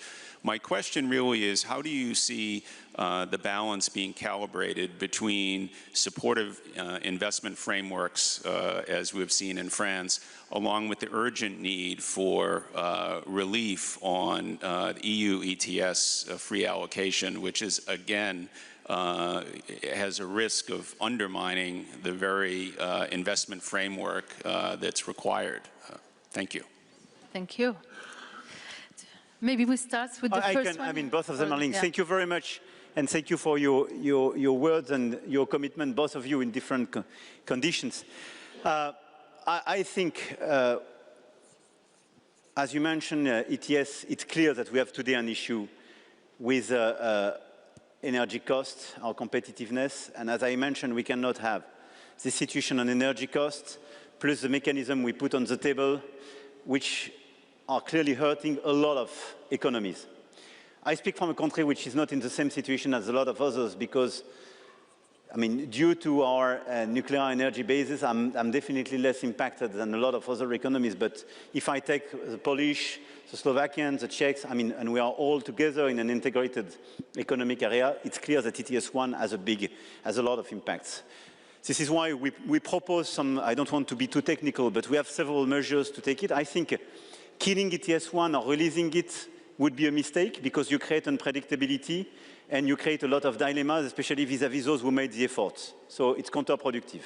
And I think it would be a huge mistake for the Europeans to say competitiveness means killing the Green Deal and the Green Agenda. I think it's honestly a stupidity for us because it's part of our competitiveness at the end of this transition. We have to make it compatible and without demagogy. So we should probably, and we have some technicality, which is to front-load all the ETS proceeds and to use them to accompany and to help the key countries we are very impacted, and especially projects to accelerate the decarbonization. This is what we have to do. Those who are super impacted by the ETS mechanism today are those who are too slow or too far in the transition. What we have to do is not to leave them alone, is to help them to accelerate by making additional process. So we should probably use that to front-load these proceeds and to invest them in this transition. As for your point on how to deliver and to be much more concrete, for me the first point is the situation politically is largely different from even 1 year ago. 1 year ago, when I pushed for this agenda, we were much more divided, I can tell you. I think we have today much more consensus on European preference. I mean, Ursula von der Leyen backed this agenda a few days ago, probably she reiterated today. So I think we are progressing in the level of consensus of some of these measures. But to be very concrete, for me, I will tell and share with my colleagues tomorrow, but we have 6 months. If by end of June, on the dozen of omnibus plus capital market union, we didn't deliver, we have to make a big stop and build enhanced cooperation.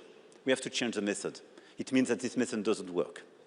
So for me, I will put us, and I would like all of us to put ourselves in an emergency mode to say we have 6 months to deliver everything which is identified where there is no discussion, no divergence, and to say, okay, we have to deliver for this date and provide 100% of the visibility. Second, I totally agree with you that at the same time we have to strengthen the credibility of our controls and the solidity of our custom union.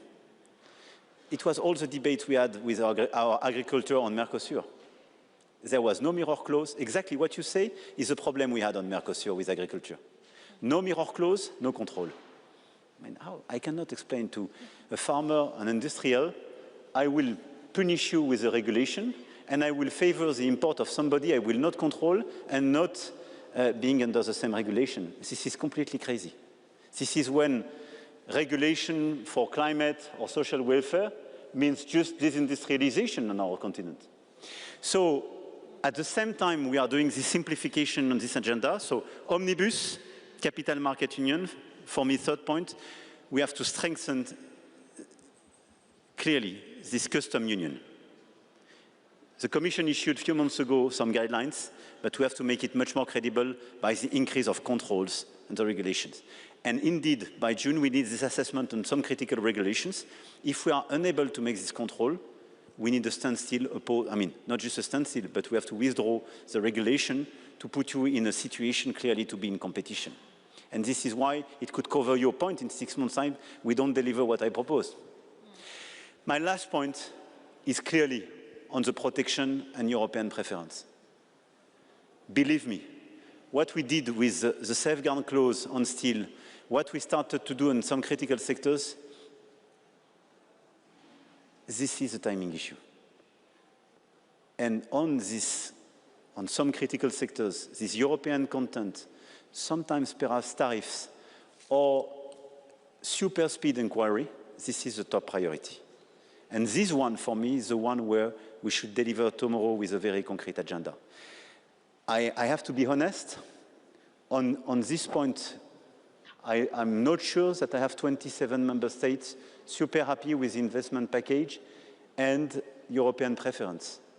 But you are here to convince everybody with me. So we have the firepower. But I'm serious about that.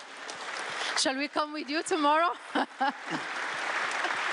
Well, I mean, we are happy to hear that, and you have really disruptive ideas, you know, from raising, you know, the debts and using it to invest, but also the protection, as Franchimi was saying. We are facing competition from the US, 15-0. China, not only with dirty products, they moved from imitation to innovation. They are investing in the best available technologies like EV or electrification.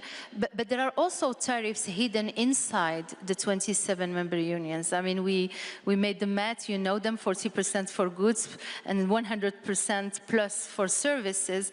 So I hope that the single market dream of Delors is going to become a reality at one point of time and tap into the 450 million consumers you talked about, Mr. President. Well, the last word? No, I think for me these 4 pillars are to be addressed as rapidly as we can. And one of the issue of the days and weeks to come is clearly to deliver this big acceleration. And clearly it's a question of life for some parts of our industry, and I'm extremely serious about that. But we have to be lucid as well on the fact that if we want to be serious on the deepening of the single market, even if we go super fast, it will take semesters and sometimes years. This is why we need super short-term measures.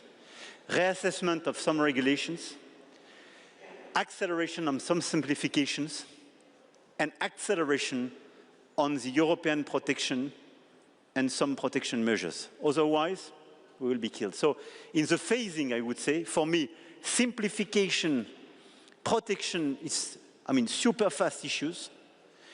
Deepening of the single market is super important, but we know it will take a little bit more time. And investment is to be decided now, to be invested in the months to come and years to come, but it's not sufficient. But today, what is at stake, clearly, is that some part of the European industry could disappear in the semesters to come if we don't take the right measures in terms of simplification and protection.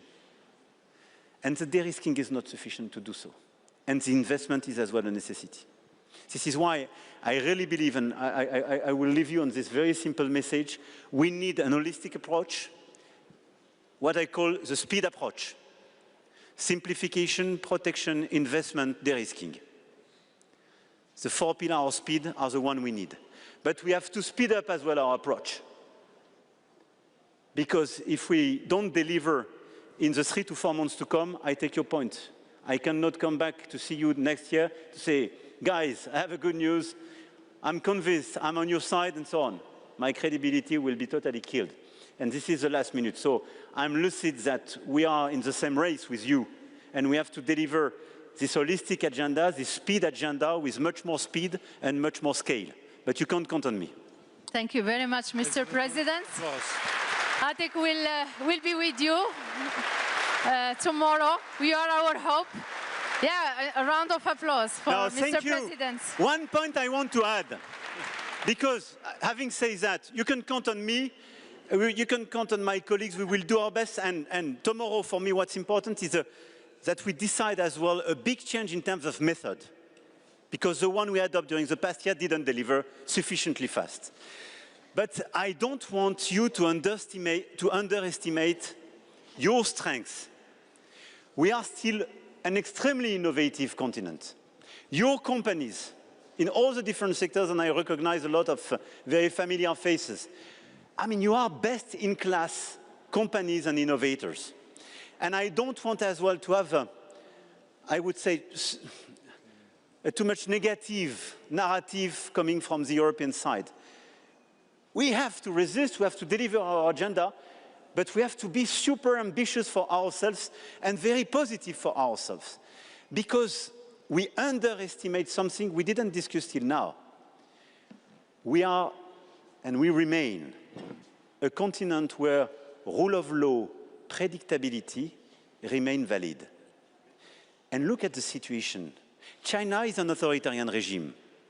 I mean, no offense, this is their collective choice. And US is becoming an unpredictable economy and governance for companies and sometimes for countries. At the middle of that, you have the European Union. And it remains a place where rule of law and predictability remains valid. I suggest you to pitch that for your investors. Because if we are able to fix what we are discussing on the short run, what I mentioned is an extremely important leverage for our future. Because this is our ability to remain an anchor geography for a lot of investors, because it means we are not hectic, we are not unpredictable. Sometimes, indeed, it takes time for us to fix some issues, but we are here, well-known and reliable. And when you want to be the garant and last resort of a system, it's much better to be in this position. And this is why I believe in my Eurobond. Because when you provide to the market safe and liquid assets and you are predictable, it's extremely attractive. And this is the right moment to do so. But don't underestimate that for yourself and for our continent. Thank you. Thank you. One more applause. Thank you so much. It's a pleasure.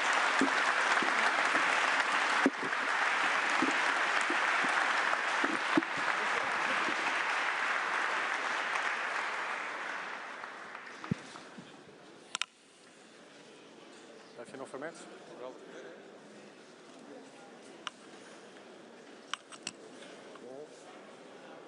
We gaan deze van boven halen zodra die eruit is. Oké.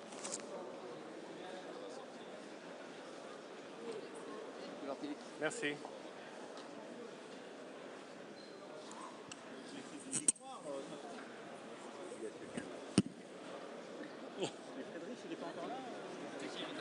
Ah, il est où? Ah, ok.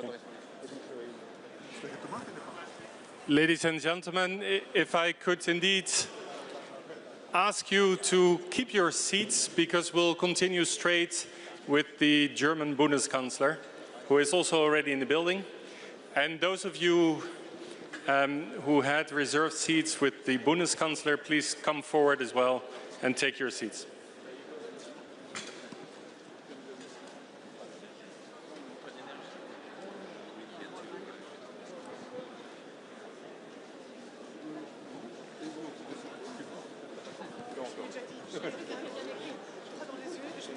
Magnifique intervention.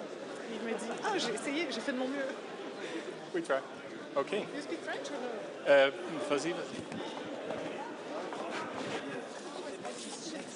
Macron said, and I told him, wonderful speech, and he said, oh yes, I will try. Bonjour. Bonjour. Okay. I gave him the question. Yes, but Mr. you. Sobo should shorten. Attends, mais alors, je prends cette bouteille. C'est celle. Ça, c'est le pain.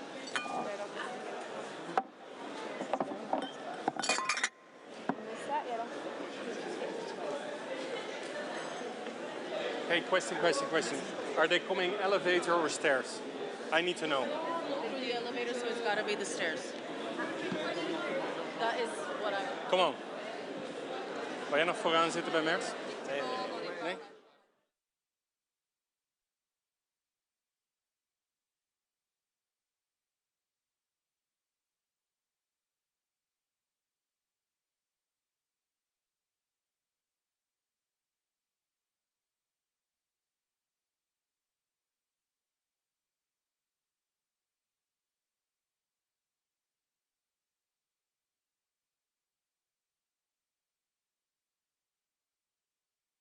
Hello, sir.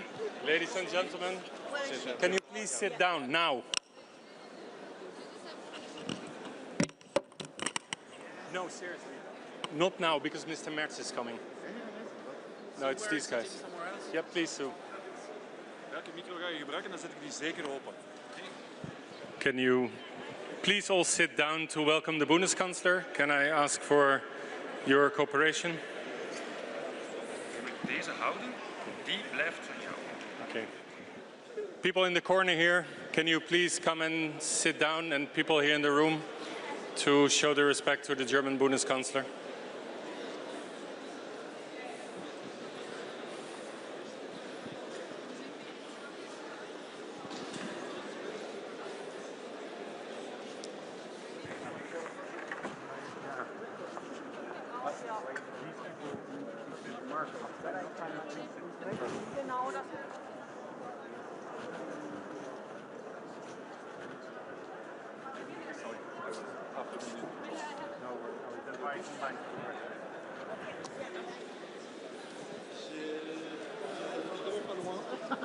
Sorry.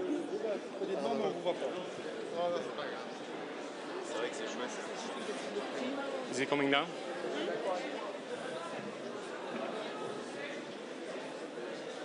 Make room.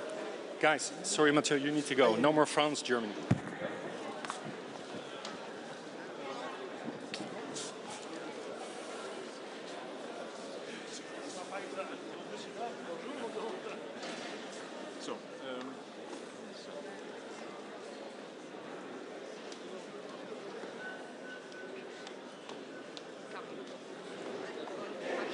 Gezegd, nu ga ik naar beneden. Ja, maar dat is ook terecht. Ja, ja.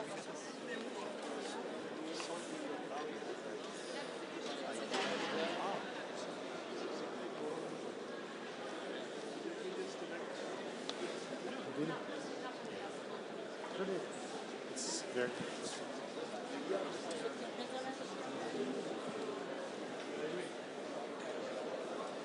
Kun je de micro niet afkoppelen? Hans. Door mij. Ja, sorry. Alles goed?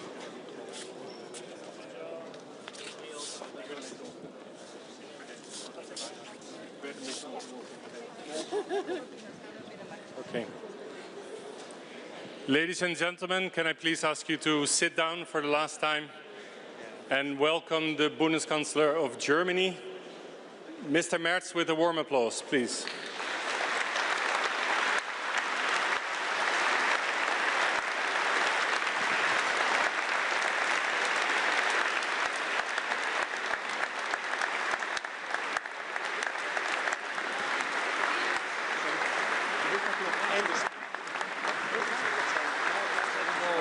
You call me up when it's time. Okay.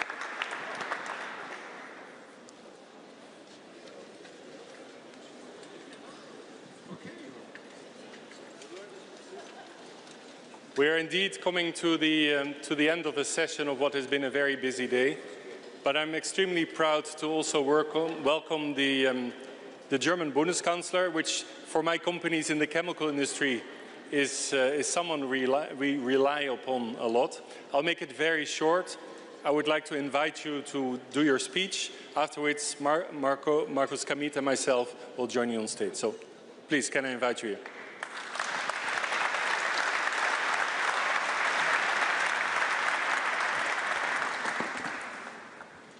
So, Mr. Kamit, ladies and gentlemen, first of all, many thanks for inviting me to this European Industry Summit in this famous and well-known building.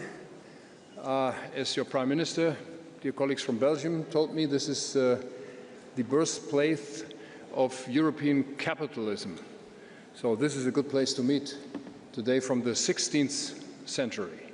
So many thanks for being with us today. Many thanks for this opportunity for me to speak and to give my view on what we are facing actually in the world. I can keep it very brief. We are living in a new geo-economic reality, but it's even more than that. It's a new geopolitical reality. And once again, in our history, we have entered a time of new great power politics. So where in this new world of great powers will Europe end up? I could hear a little bit from those who were standing here and giving their views from the EU Commission and from the French president, but let me give you my view and my perspectives for this European policy.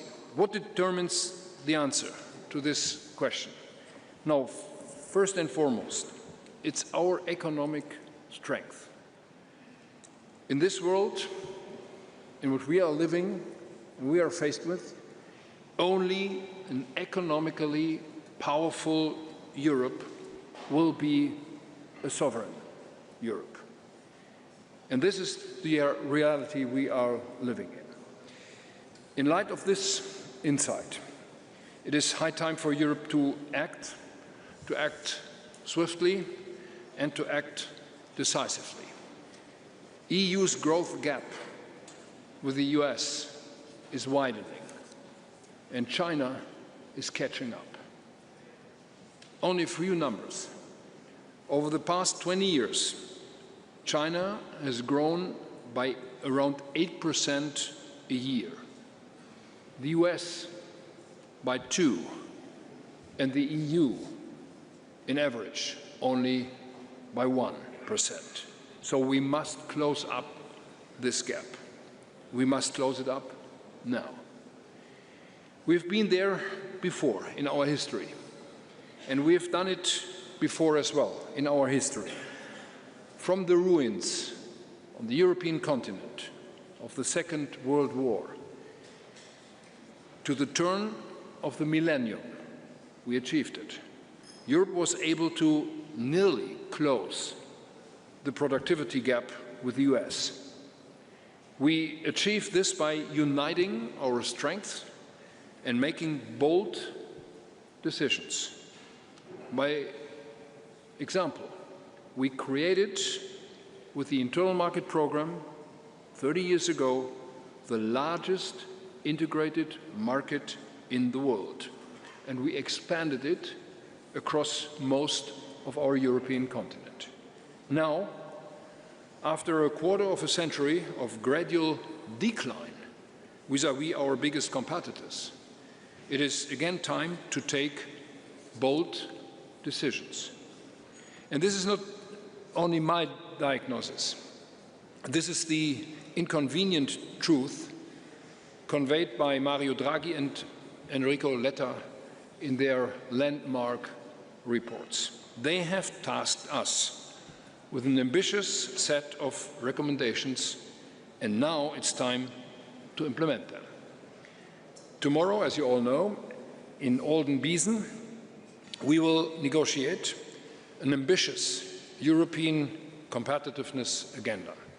This agenda shall put the words of Draghi and Letta into action. My goal, and the goal of my government, is to take first decisions at the next European Council in March, on March 18 or 19, and implement it by the end of this year. And in my view, there are mainly three fields of action. The one is cutting red tape. The second is strengthening our single market. And the third one is a free trade agenda for Europe. Let me start with cutting red tape. Overregulation in this European Union, on our European continent, hampers our economic growth. It makes the EU less attractive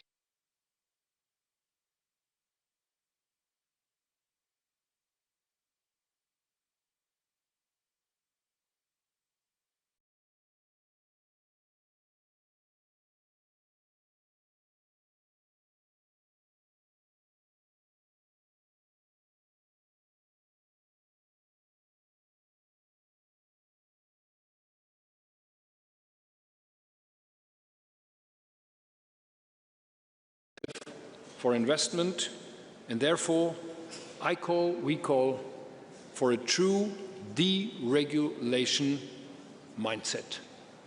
The mindset, ladies and gentlemen, is decisive, not the details. The mindset of the European Commission is decisive on that. We must deregulate every sector. And I call for a regulatory clean slate. Minor corrections to laws are not sufficient. We need to systematically review the whole set of existing EU legislation. We can and we will deliver, as we just shown, by significantly trimming back, at least trimming back, the CSDDD regulation. Yet we are still far too slow. China builds the world's largest solar farms within a few months. In the EU, it takes years just for the project to get approved. Therefore, I propose to implement a fundamental principle in most permitting processes. Any project that is not treated within a few weeks or months will be regarded approved automatically. This is what our companies and our citizens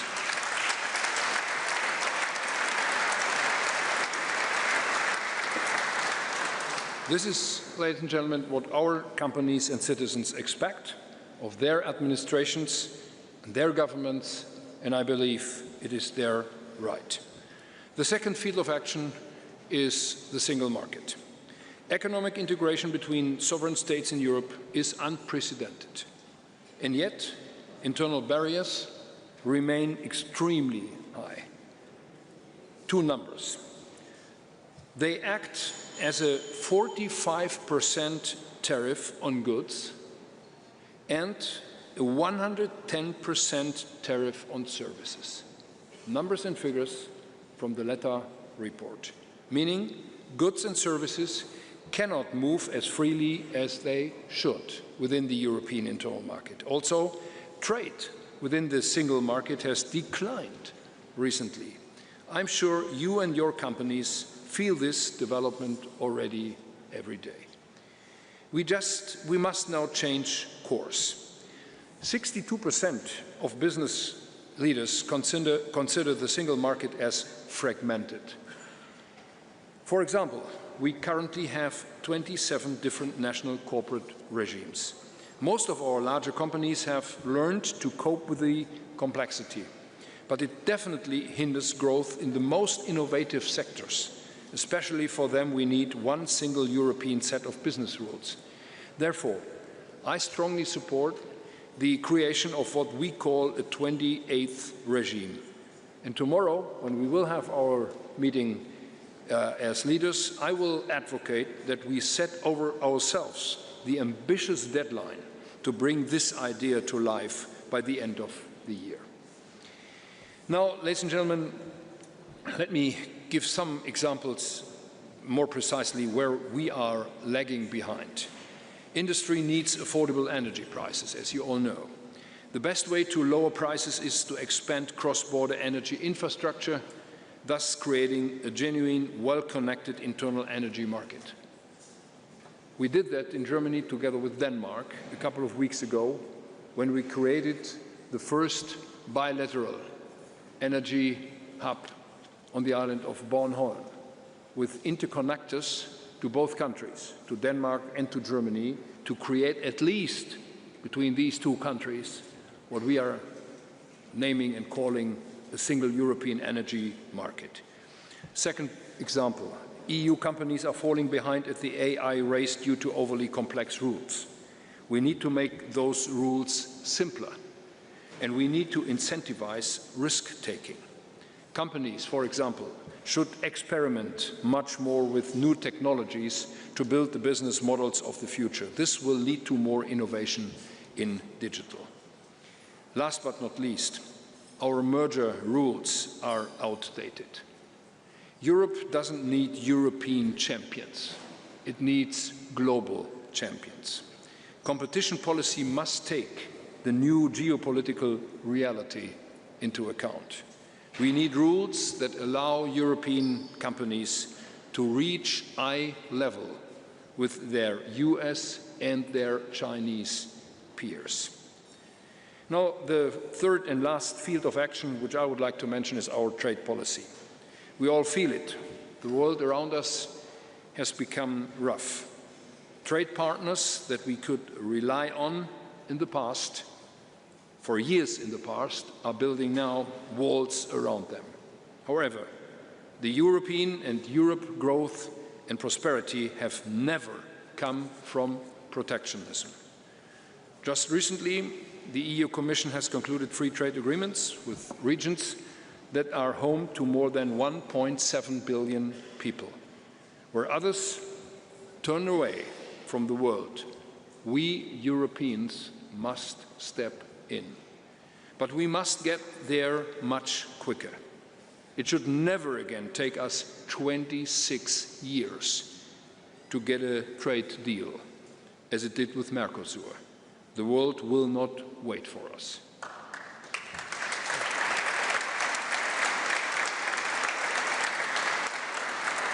But, ladies and gentlemen, knowing what colleagues of mine are saying, our openness to free trade shall not be mistaken.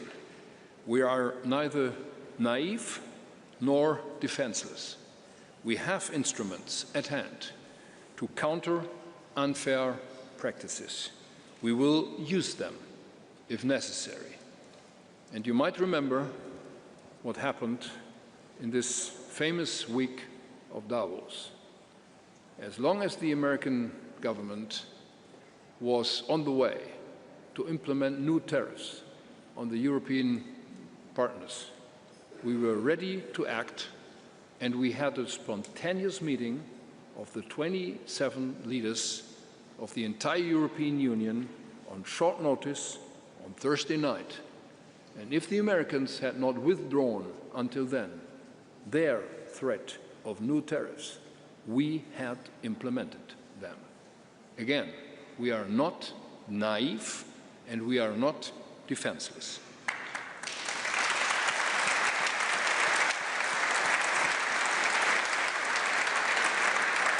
And now for one of the highly disputed issues. In addition to that, we should use European preference rules, but in a smart way.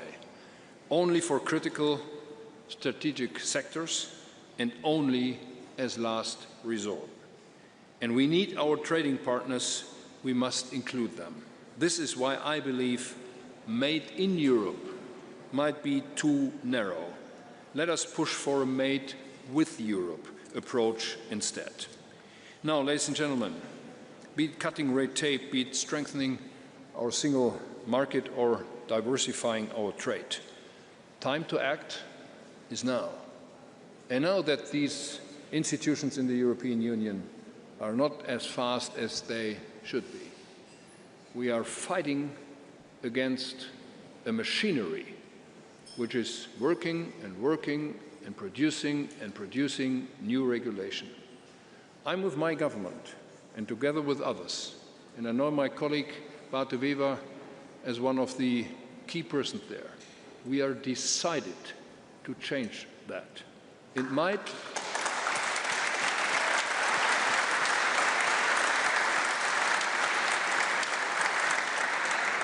last longer than we expected. It might last longer than we are having time for that. But don't underestimate the power and the strength of this European internal market, and let us not make us ourselves smaller than we are.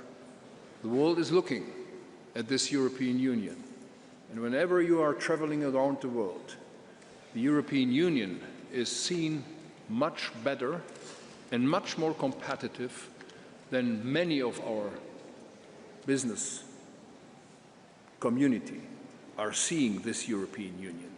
Let's be self-conscious, let's be bold, and let's move on with what we have already started to do. Many thanks for your attention.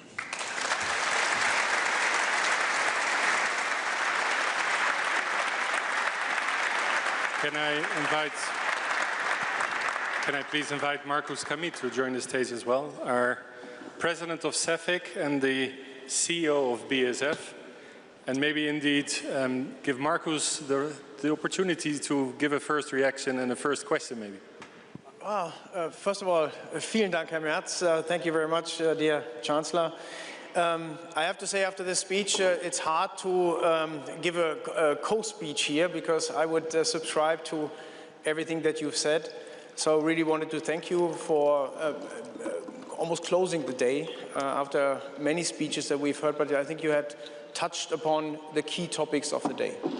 And let me also say that what we heard today is a strong belief that the European industry feels also, as you said, not naive, but also not defenseless.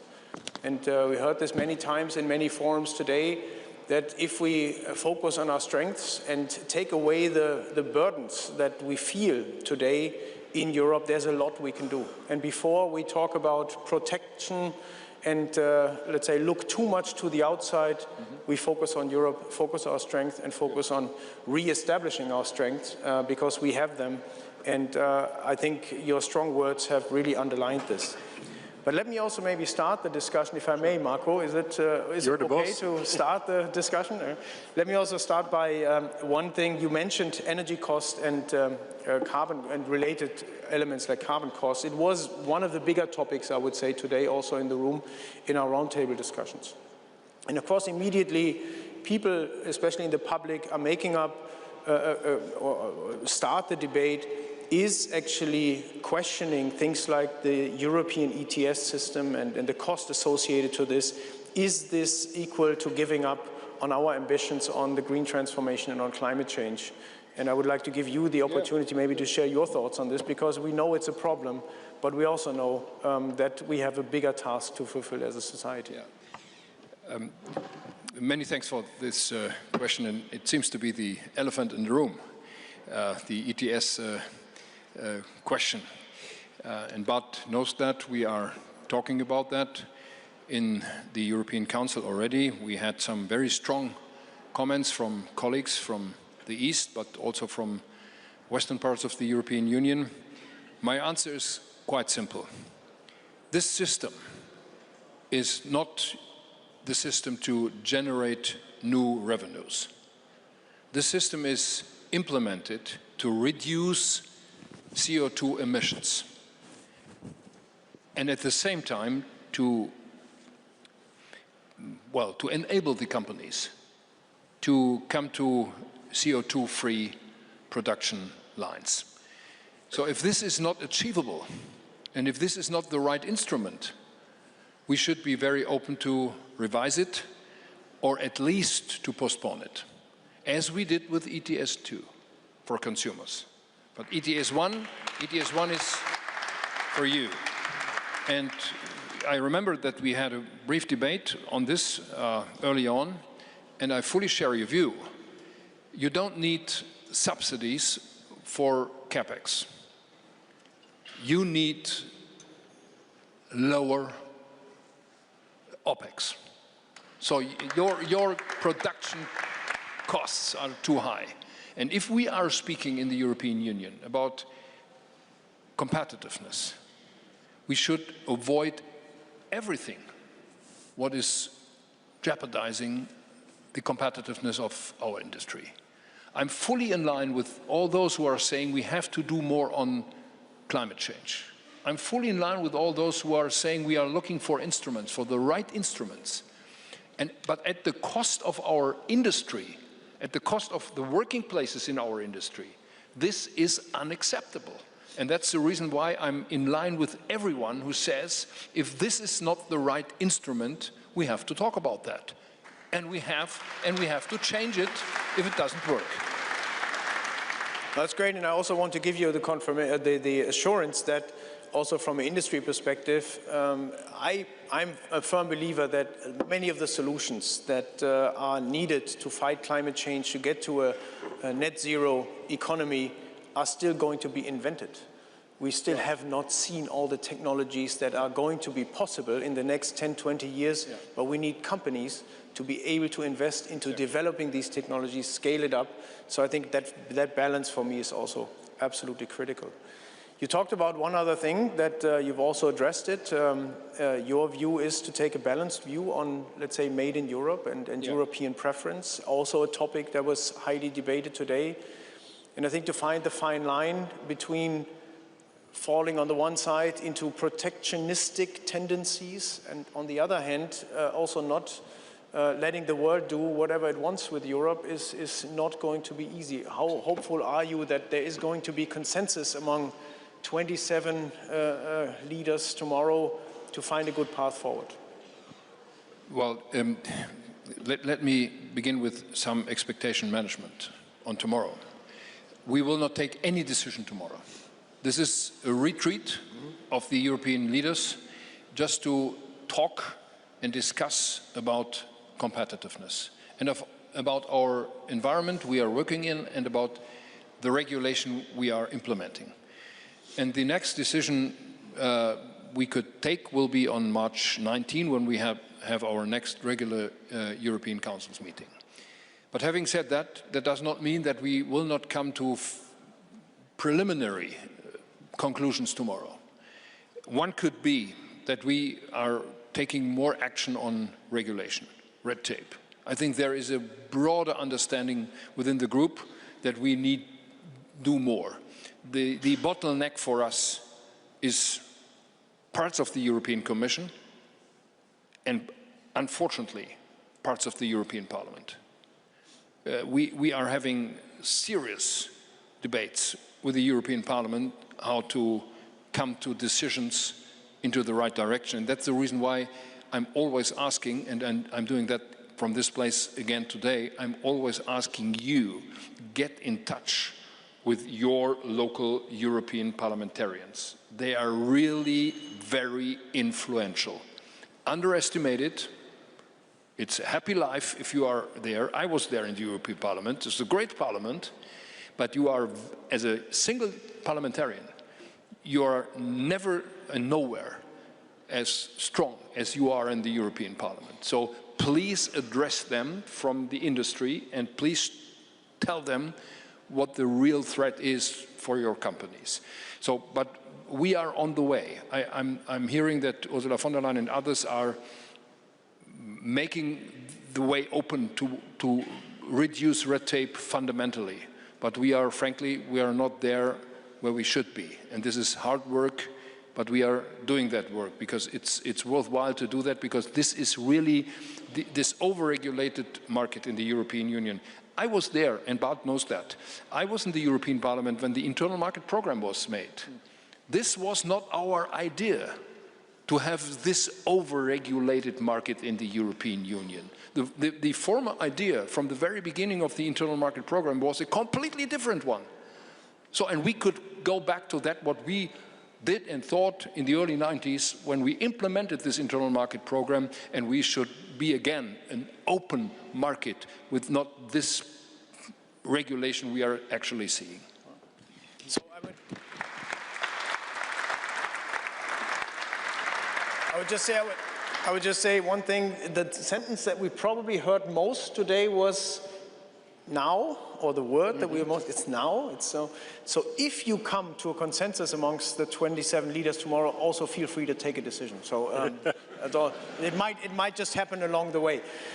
Marco, yes. Are we opening the floor to the audience? Do you mind a few questions for the floor? Sure. Okay. No? Before indeed we'll finish with a few words of the Belgian Prime Minister again. Jean-François van Boxmeer from the European Roundtable. Thank you, Bundeskanzler. I'm chairman of the European Roundtable for Industry that is advocating for a competitive industry in Europe already for over 40 years, 42 years. And has been collaborating with Jacques Delors' commission when I was a student, obviously, to create the single market. And when we look back in our history, that single market has been a fantastic driver of economic growth and prosperity in Europe, followed by the wave of the expansion eastwards of the European Union, for sure. But it has been a growth engine for Europe. And I would say that since certainly a decade, that growth has been reversed by exactly what you have been pointing out to, which is over-regulation, specifically by the means of directives, which are implemented specifically with slight differences. We call it gold plating in every of the 27 member states, leading to the 40% internal barriers for goods that we presently have, and even higher for services. Now, the good news is, being long time with ERT, I've never seen the economic and political world so closely aligned on the diagnosis of the situation we're in, which is not very pretty, but also on the possible way forward. So that's the good news, and it's certainly and definitely the glass half full. We are all in the business community complaining that it's not going fast enough. Now, it's proper to business that we need to move fast in business. That is the pressure we daily live under. And we do understand that the political world has a rhythm that is different than ours.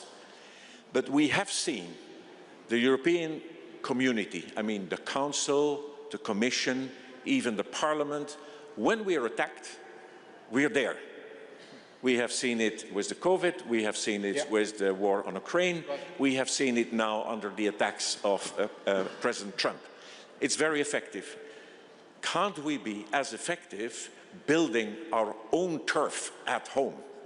And so my question to you now is, we all agree on the diagnosis, and one of the key pieces, we all agree that the energy prices are too high for European industry to survive long term. That's a very key short-term issue that you have to address. But we have that single market. You said Europe is very powerful. We have that single market. We have to reignite it.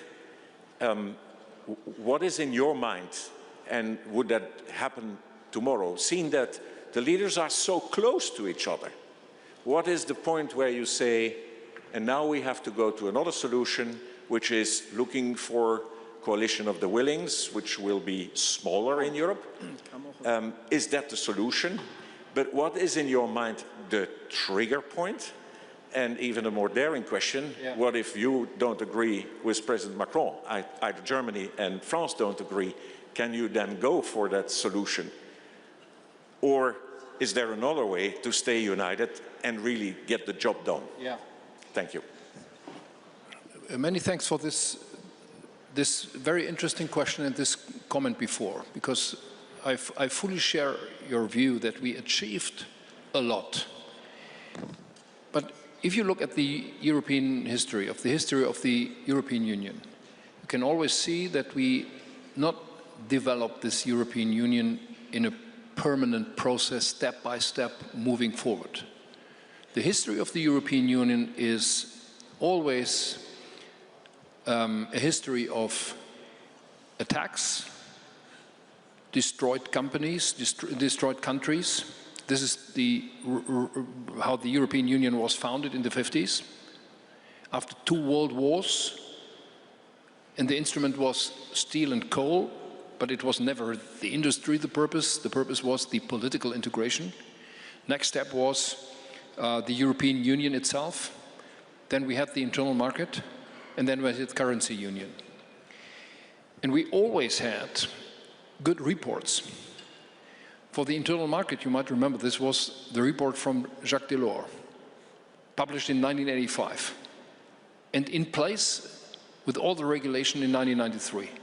So again, we are seeing 2 reports now, from Enrico Letta on the completion of the internal market, and from Mario Draghi on competitiveness of the European Union. So the reason why we are meeting tomorrow is because I wrote a letter to the Council and to the Commission, and 21 heads of government in the European Union followed and signed the letter, asking for more deregulation and more competitiveness in Europe. And the outcome is the meeting of tomorrow. So the key question is, do all of us in the political arena, in the Parliament, the Commission, in the Council, really understand the sense of urgency we are faced with? The world around us is fundamentally changing, and this is not the up and down of a normal circle, and we will be back to where we come from last year or 4 years ago. This is so fundamental, this is so tectonic, that we now have to understand what is happening outside there.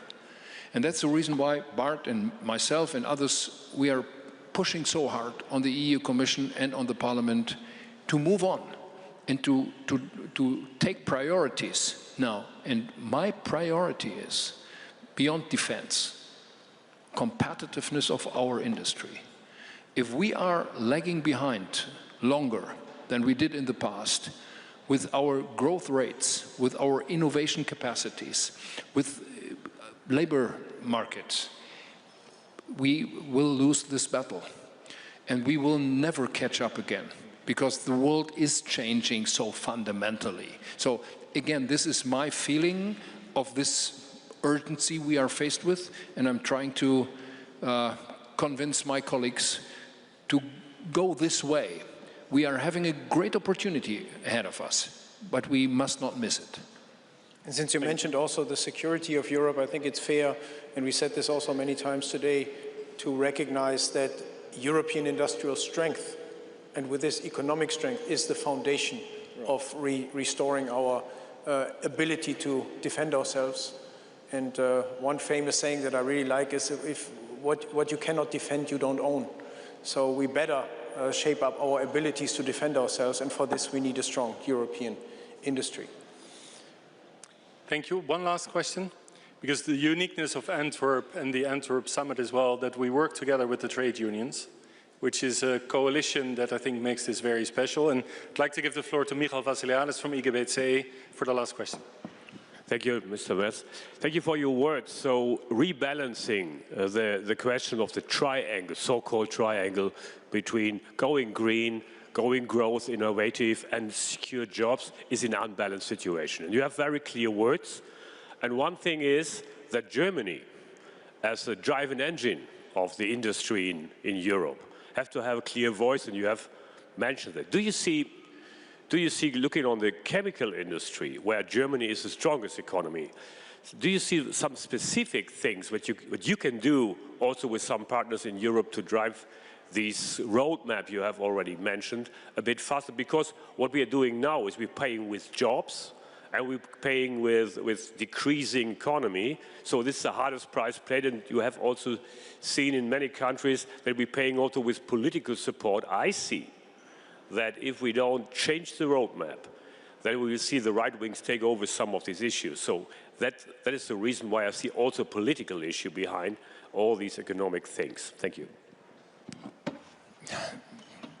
Yeah, I share your view.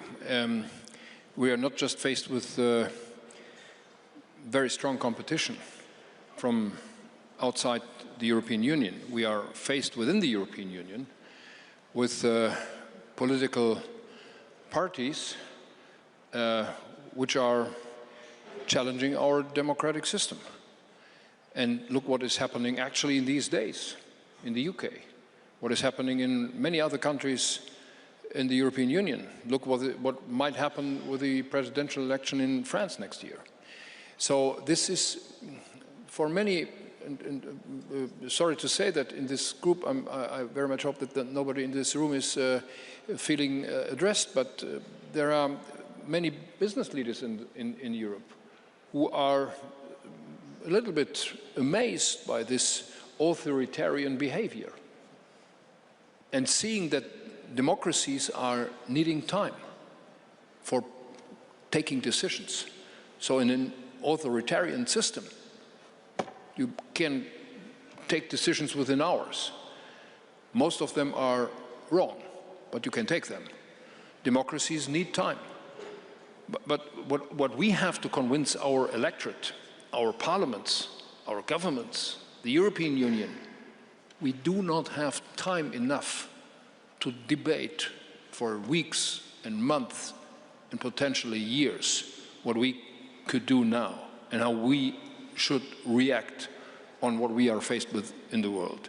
So this is a sort of contradiction for democracies, but if we want to rescue not just the democracies, if we want to preserve the art of living, our freedom on the European continent, we have to prove that democracies and European institutions can really decide on time, on purpose, and within the right political framework to convince people that this European Union is an institution and is an achievement which it's worthwhile to fight for. And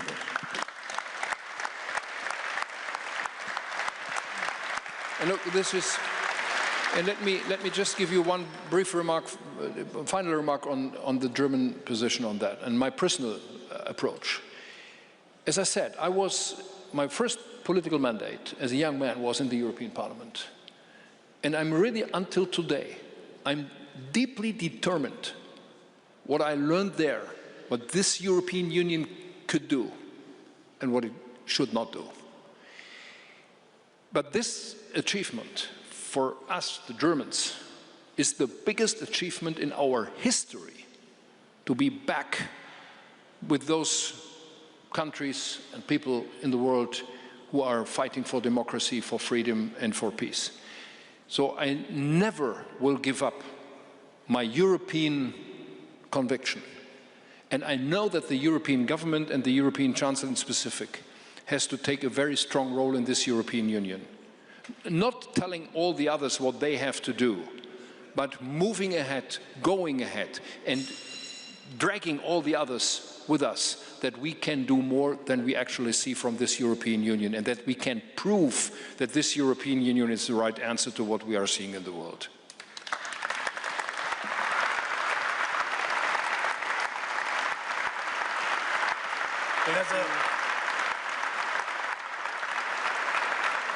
As a maybe last piece of acknowledgement, since you were not here this morning, we have in the back, we have invited also 30 young workers from European chemical sites, and I'm sure many of them have taken a lot of confidence into their future prosperity from what you have just said, because it's this conviction that Europe can be the solution to our future is, I think, the foundation of everything. So just wanted to mention this. This was, I think, a nice gesture. I met with them this morning, and they are asking exactly what is the future of Europe, and you just gave a very compelling answer. Marco. Thank you both. If I could ask you to stay on stage, I would like to welcome back the Prime Minister of Belgium, Bart De Wever, for a closing speech. Thank you.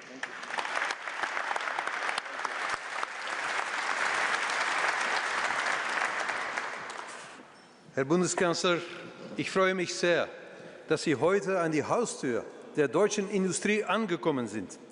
Das ist eine Ehre für uns alle. Ladies and gentlemen, I know you're all hungry.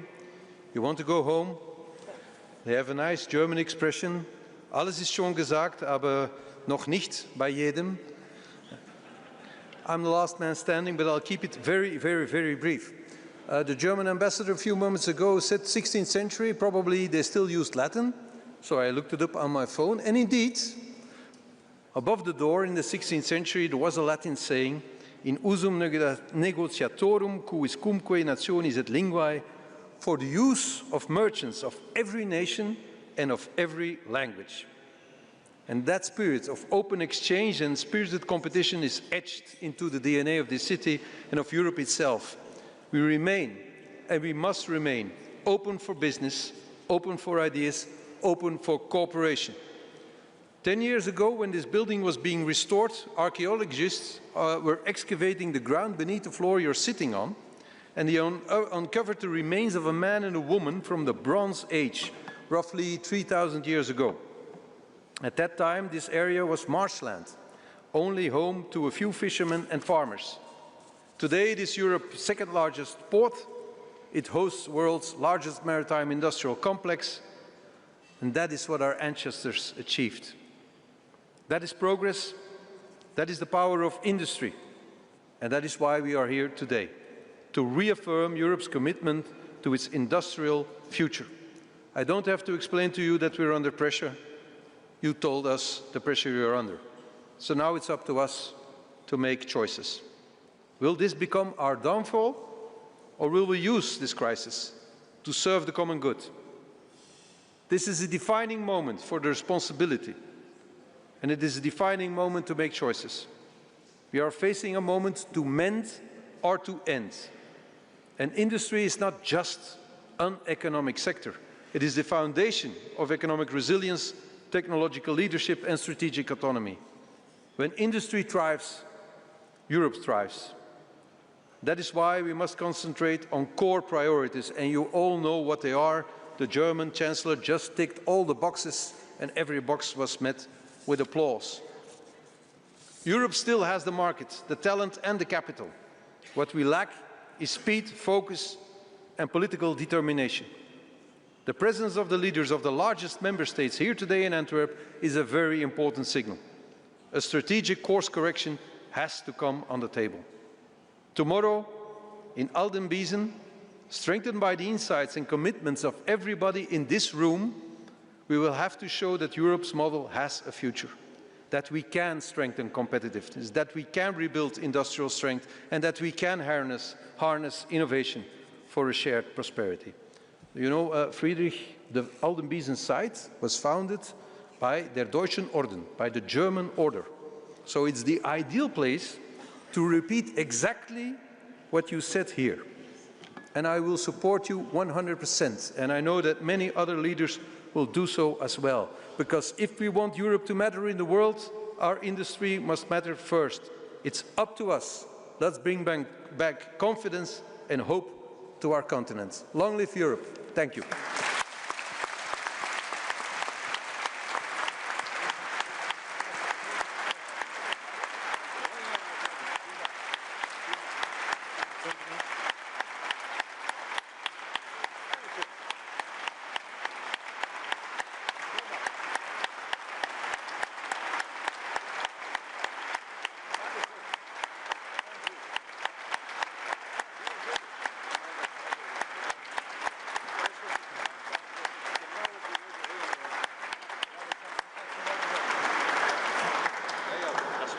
Can I say on behalf of all of us, we wish you a very successful tomorrow.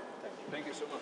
We'll guide you out. For the journalists, the bar in the hotel is open. We would like you to go there. For everyone else, the bar here is open. Thank you very much, and this is the end of the summit.